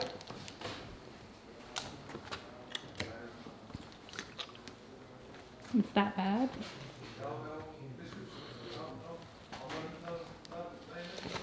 It's Got a smell to it, for sure. yeah, that smell lingers in the taste. That was awful. That is awful. Alright, your turn. Okay. Oh. I feel like that's a big guy. You got it now. No? You can always put it back. Get a smaller one. Okay. So I got a small piece of shark here and some rye bread here. Why did I smell it? Why? Why did I do that? It smells like ammonia. That's what it smells like. So should you just swallow it or chew it or what? Chew it. Chew it? Mm-hmm. Okay. God.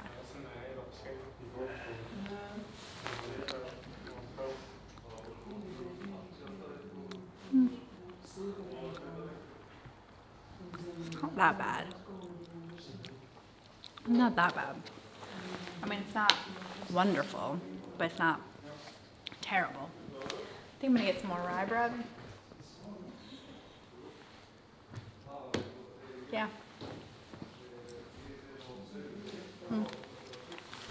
Get the taste out. I did not enjoy that at all. Like, that was awful. I mean, it doesn't taste good, but it's not as bad as Ellie made it out to be. It's still in my mouth. The smell is not nice, so probably wasn't a good idea to smell it, but the taste actually isn't that bad. Like, the texture is a bit chewy and fresh, but the taste, oh, I just, no, could not do it. Could not do it. Yeah, no.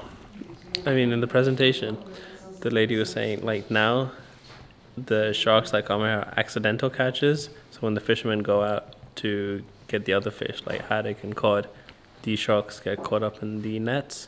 So then the people over here just buy them. They don't actually shark hunt anymore. The last boat to shark hunt was right over there. So yeah. Then they, if you eat the shark meat when it's fresh, you die. Yeah. Because it's poisonous. Yes, she said that there. They were once used for their liver because of the oil. I'm choking on shark. So first they used to use the shark for its liver because the oil boils really smoothly for the lamps. But then electricity came and they were made redundant. And they're not really sure how people started eating shark meat. They think it just happened by accident. Well, she said that they would bury the shark meat underground because they knew that if you ate it, you would die. So they think that someone found the buried shark meat and it had already gone through the fermenting process, and then they ate it and they didn't die. So then they realized, oh, maybe you can eat the shark meat if it has time to ferment. Well, she said people here in Iceland eat it as a snack. They eat it for special holidays, occasions. I don't think that I would order shark. It's not, I guess it's an acquired flavor. Yeah. Do you want to try another one, Ali? The Icelandic way with no rye bread. Do you? You had it? No. No. You had it. You said it was fine. I didn't say it was fine. You said it was lovely. It wasn't as bad as you made it out to be. We're gonna go to the side of the house where they hang the shark meat and dry it. Oh, this is beautiful with the horses and the waterfall. Shame about the smell, because it smells of ammonia. It does. Man, it is strong. So the lady was telling us that the reason why you smell the ammonia is because these particular sharks, the Greenland sharks, their body doesn't filter out the urine because she said their kidneys are small. So that's why it smells like ammonia, because the urine does not leave their body, and that's why it's so toxic. Here's all of the shark meat hanging up to dry.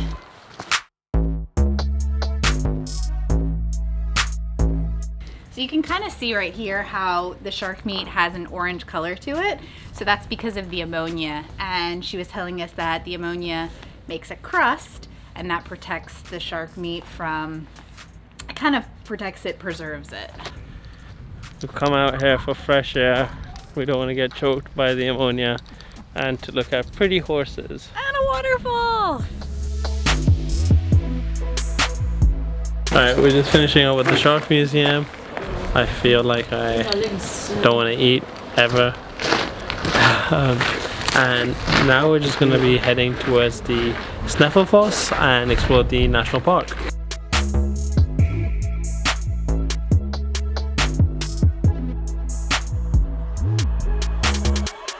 So we have finally driven to KuKu Mountain. This is one of the most iconic sites in Iceland. It's also where Game of Thrones was filmed, although I think they just took a picture of it and then did the actual filming in front of a green screen, which is slightly disappointing, but being here in front of the mountain, it is absolutely gorgeous.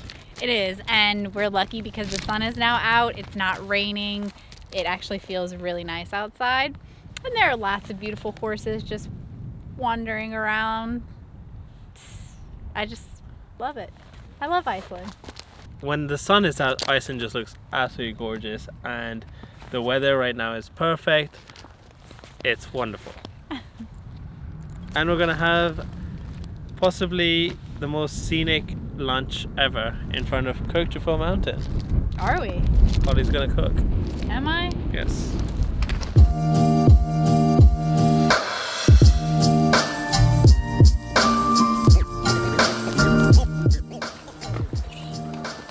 beef chicken combo. Yeah, so we had to mix the chicken and beef combo. Let's see how it tastes. I hope it's cooked. Literally tastes the same as the beef, which tastes the same as the chicken, which also tastes the same as the beef chicken combo mix.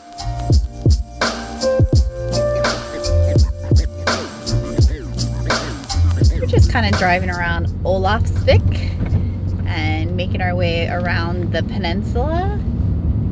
Just taking in all of the sights. The weather's fantastic. It's a cute little town. Yeah, we've got no place to go. I think we're just going to stop off at certain spots where it's just considered to be extremely beautiful. Holly has taken over driving duties. Lord help us. I'm a good driver. She is a good driver. It's just that I get bored sitting in the passenger seat. I've got nothing to do. And then, yeah. So throughout Iceland, we've been noticing these neon green moss fields. And we just discovered that underneath the moss is old lava that has just been there for ages and has now moss growing all over it. So literally we are going through old lava fields. It's pretty cool. Just stopped to take a closer look at the lava fields. I think they look really cool. When you're driving, you can see the beautiful green moss and then the beautiful blue sky. It looks nice.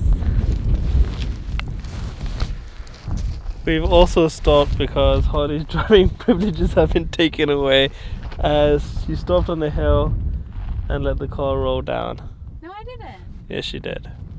Okay. I didn't. Allie just wants to drive because he's bored. One of the stops that we wanted to stop off at on this peninsula ride was Long Dranger, and it's just a set of rocks that just juts out into the ocean. It's super pretty. The ocean is wild right now. I can just sense how cold it is. And I think I saw a Greenland shark. No, you didn't. Just vibing. Iceland is beautiful. I just can't get over how gorgeous the landscapes are. Same. It's breathtakingly gorgeous. And everywhere you go, the landscape looks different, but there's always something interesting around every corner. So you can just drive around, find nice places to park, and you'll see something pretty cool. And the weather right now is actually perfect. Like, there's this breeze which makes it chilly, but the sun warms you up. It's just right. I'd imagine in a couple of months, freezing. But in that, I'm sure there'll be something beautiful in the snow and the cold, harsh winter. But for us, right now, this is top weather.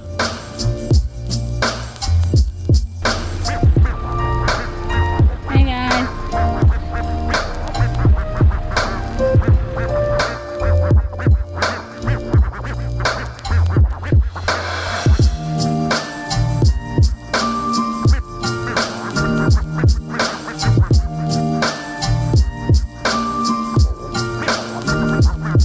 Our road trip around Iceland has officially come to an end. Wow, that was dramatic. Can we get 2 fish and chips, please? Would you like any sauce? I'll have a tartar sauce. Okay. We have finished our road trip and we've ended up at the fish and chip shop. I feel like this is one of the big things that were missing from our Icelandic road trip, trying the fish and chips. I'm so excited. I'm absolutely starving. And we've been eating ramen and peanut butter, so it's good to have proper food. Cannot wait. My first bite of the fish. The Perfect. batter is so perfect, good. Yeah.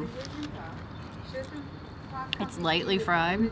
The taste is really good. The fish is so flaky, and this is delicious. Highly recommend fish and chips in Iceland.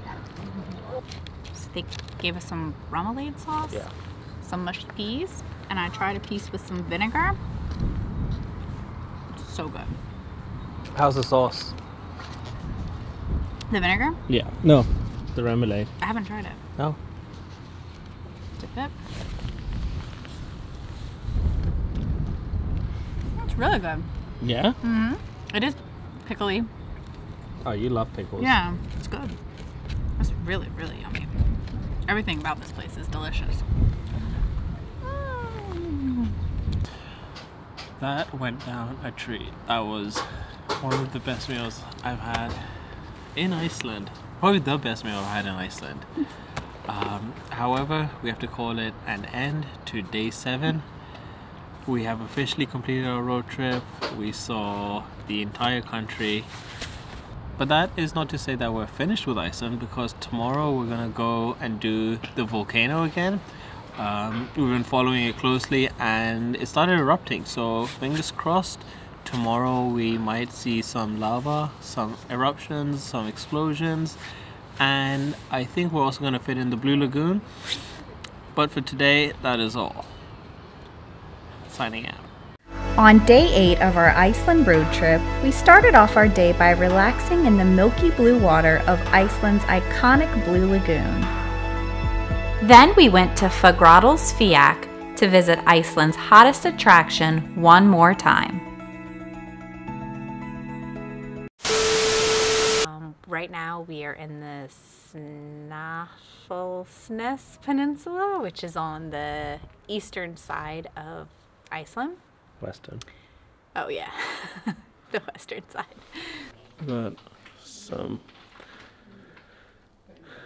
They've got some little foxes or whatever you want to call them. Good morning everyone, it is day 8 of our road trip around Iceland. We are currently just south of Reykjavik.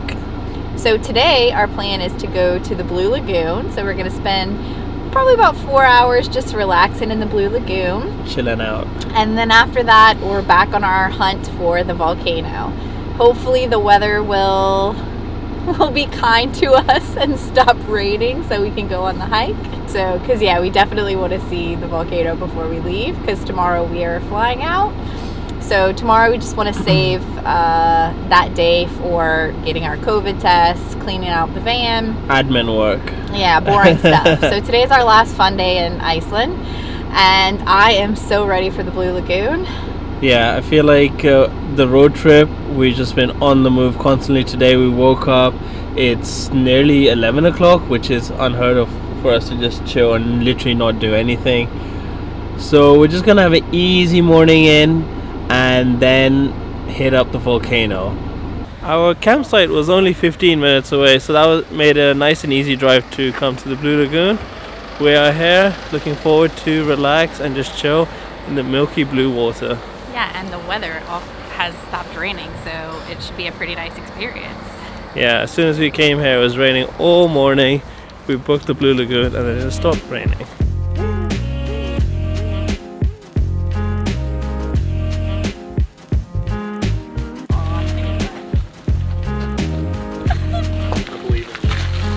Yay!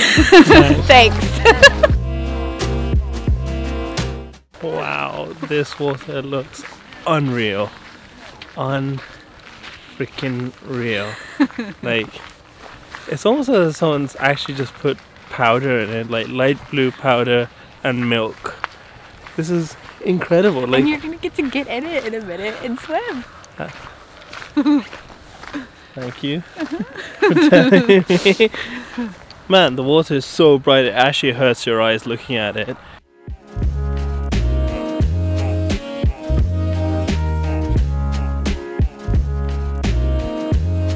Okay, got our wristbands. This is pretty cool, so you can just scan this. You can get drinks at the bar. It works for your locker. Here we go.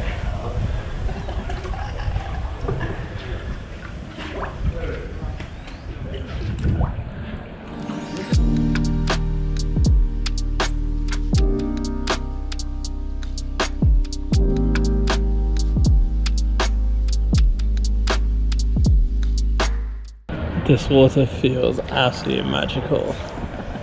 It's like so warm and the weather outside is cool, so it's just a nice contrast. Nice combo. And there's not a lot of people here, so that's good too.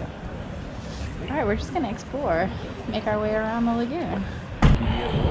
Welcome to my private pool.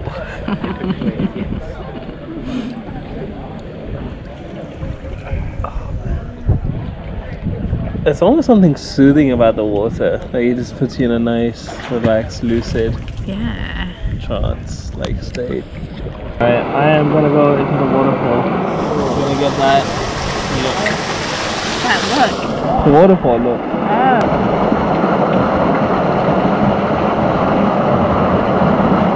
How does it feel? I don't know how people make it look sexy when they go into the waterfalls. My hair is getting matted. Is it? So if I condition it, it should be fine, right? Nope. It takes like a couple days. Oh well. Do you want to get a facial mask, Holly? Yes, I do. The silica mask? Yes, please. Yeah. Here you go. Just avoid the eye area Okay. and leave it on for 15-20 minutes. Alright, perfect. Yeah. Thank you. Here you go. Oh, welcome to the Blue Lagoon Spa, sir. How are you today? I'm doing good. She was like, look at that. Luckily, I brought my own as well. Oh, wow. That's nice. You want it all up in your beard. I kind of have to a little bit. Otherwise, what part of my face is left? True. Don't make me look like an idiot. I want to look sexy. Okay, try. I already know, just by the way you're applying it, you're making me look like a fool. I'm doing a nice job. What are you talking I'm going to dilute you. I'll put it in your mouth because you're talking. I can feel it being put on so clumpily. Can you just relax? I can't relax.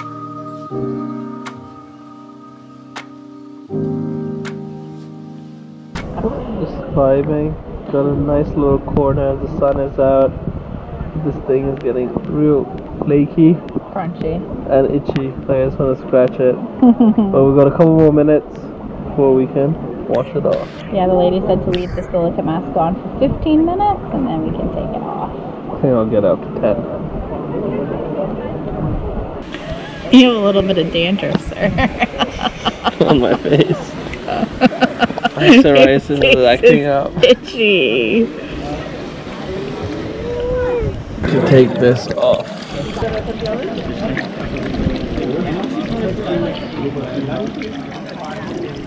This is the tap cam. This is what the tap sees. This is the tap cam. Yeah, you got it. Did I? Yeah. Oh? Why does it feel like it's still on my face? No, it's gone. Really? Yeah? It still feels like it. No. It feels all over. No, I think that's just like the silica. Really? Yeah.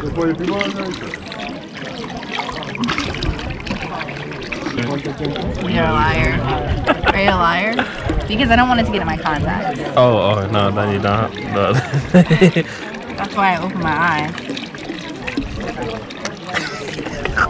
Can't even play a practical joke on it. There's some health and safety violation.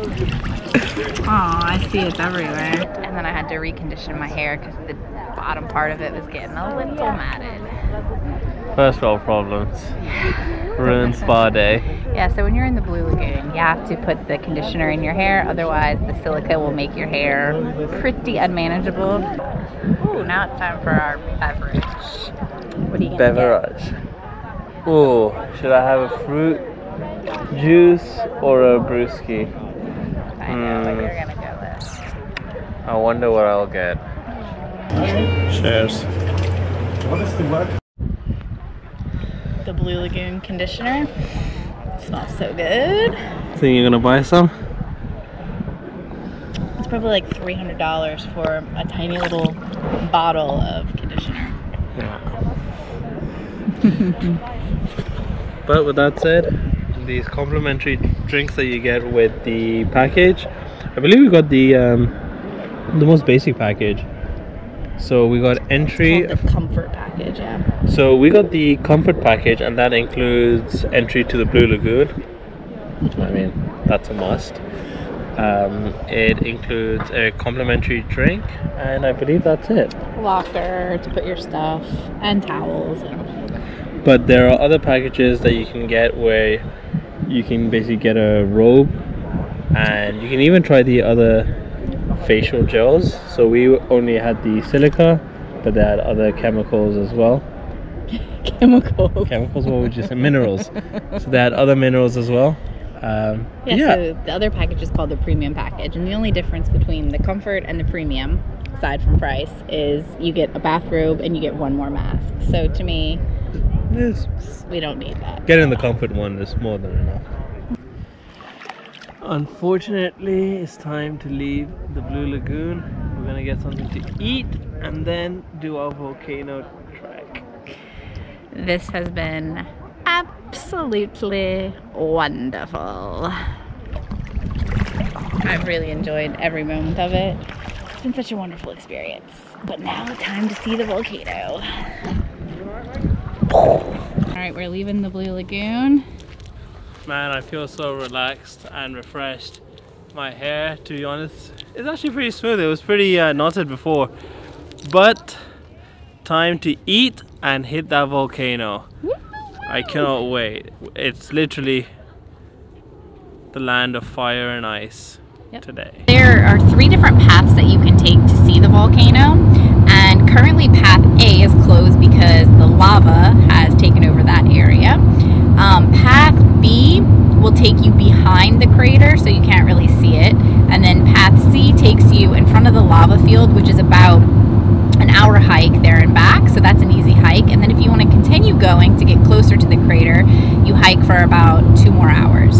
So I think all in all the hike should be about a 4-hour hike, and fingers crossed we see lava spewing out of the top of the crater. When we came here last time, we were actually on path C, but we only did it halfway up. So we definitely know the route, and we definitely know what to expect. And we definitely think the lava is coming out of the top this time, because last time it wasn't, so it was kind of disappointing. It was still cool to see the whole area and see the lava fields, but we want to see red hot lava.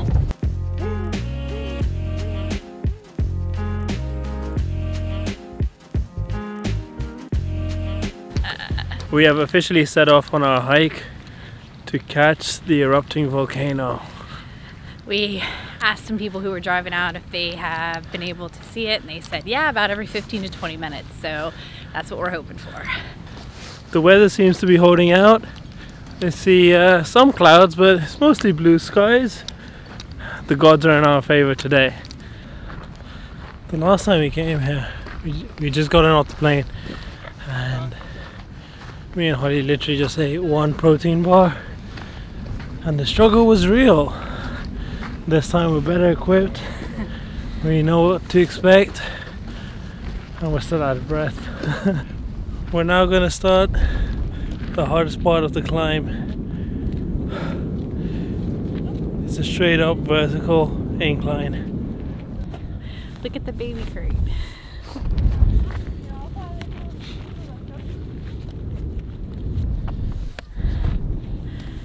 That's not motivation, I don't know what is. Yeah, if they can do it with 2 babies and 1 on your back, anyone can do it. So let's go, Allie.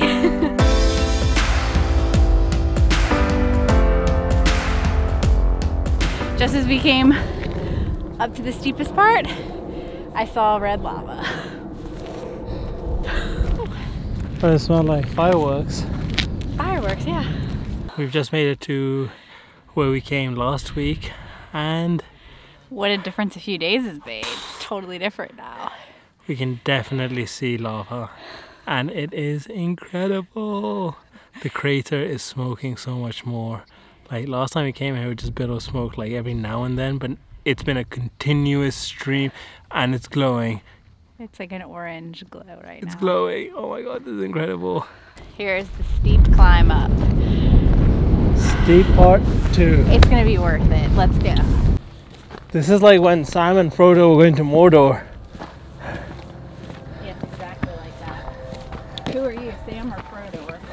Frodo. So it seems that the volcano goes off every 10 to 15 minutes. Hopefully the next time it goes off we should be at the top or definitely nearing the top. So let's get it.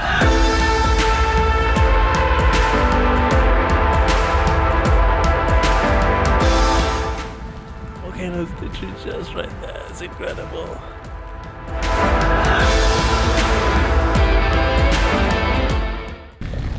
Oh boy, oh boy, oh boy. We just saw the biggest eruption yet. You can really see the lava coming out of the crater. It's absolutely amazing.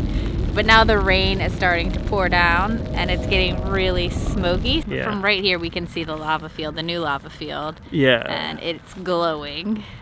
It's crazy. Sometimes it's shorter than 10 minutes for the eruptions to happen. Just kind of depends. Yeah, it's like small eruption, and then a massive one. And then it goes quiet for another 10-15 minutes. And then several happen. But for now, it's just smoking. That was the best show yet. The lava, the magma just came up so high on that one.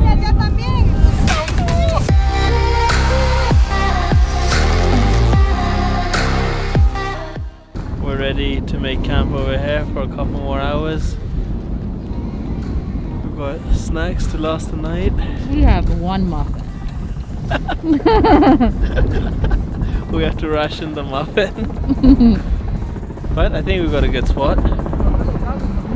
I feel like when the helicopters come, then you know it's going to be a big one. They must be communicating with the people down, right? The people down in the volcano? No, like the scientists or the, I don't know. Wow, just on the other side there is a perfect rainbow. So there's a volcano and a rainbow. Wow. Does not get much prettier than this. So beautiful. Clouds are yellow from the smoke from the volcano. I honestly don't think I've ever been anywhere that has been more beautiful. Just within the last hour, we've seen a rainbow. There is an active volcano spewing lava. There's a lava field. There's a beautiful sunset. There's water. It's just amazing. Now that the sun has gone away, we can see the lava way better than before. And even when the volcano is erupting, it's such an orange glow now. I think it's well worth it that we waited, even though we're freezing and the wind is blowing so hard. And we got rained on, and it's all right. It's all worth it because once it gets darker, I feel like the orange glow is going to get even brighter. And I mean, how many times you get to see an active volcano? This is insane.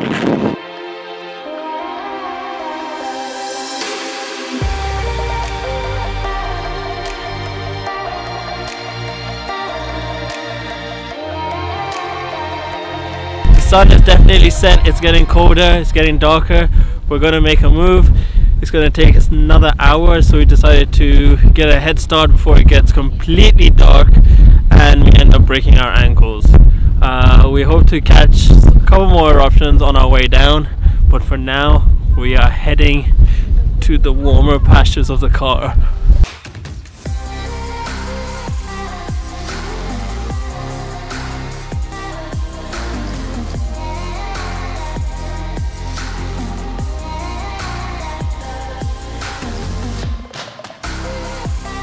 All downhill from here. Yeah, so I keep turning around because the sights behind me are just so amazing. You can still see the volcano, it's still erupting. Man, it's so windy. I feel like I'm gonna fall off the mountain. Oh my lord. The wind is relentless. It's just not stopping. I can honestly say that was one of the coolest things I've ever seen in my entire life, and I'm so glad that today the weather was good and we were able to see the volcano erupt. How was the walk back down? Yeah, it was alright. We followed some guy with a headlamp for a good bit, and then we used Ali's cell phone for light, and we made it back down. The walk down's always better than the walk up, that's for sure. Any broken legs? Nothing. Not a bruise, scratch, scrape. just, I think my toes are finally coming back to life. It was amazing. Traveling around Iceland in a camper van was a definite item in the bucket list. We got to explore so much of the country in such a short time. We would highly recommend visiting Iceland, and while you're there, get a camper van. In our next vlog, we have shortlisted the top 5 must-do activities in Iceland. We have driven our little home on wheels, and the first stop we've come to is Lagoon something volcano. Anyway, we're at the volcano. That's We're all at- that matters. Yeah. All right. Good morning, everyone. Ellie's famous tagline. All right, reads as well. So, flush you out. Time to wrap it up. All right.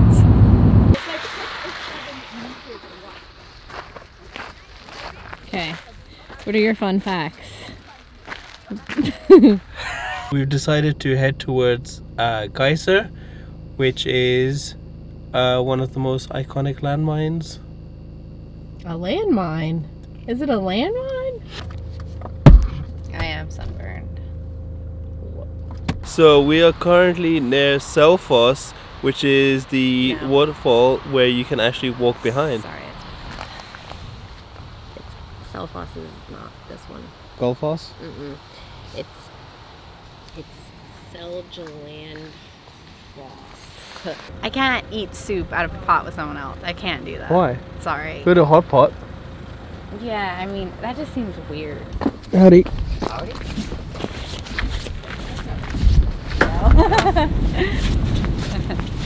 What was that? He asked if we were from Texas. Okay, we've made it to Skógafoss. We could see it as we were... Skógafoss. You said Skógafoss. Sorry, you're right.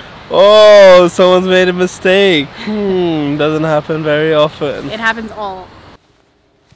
This is the back of the van, which also doubles up as the kitchen.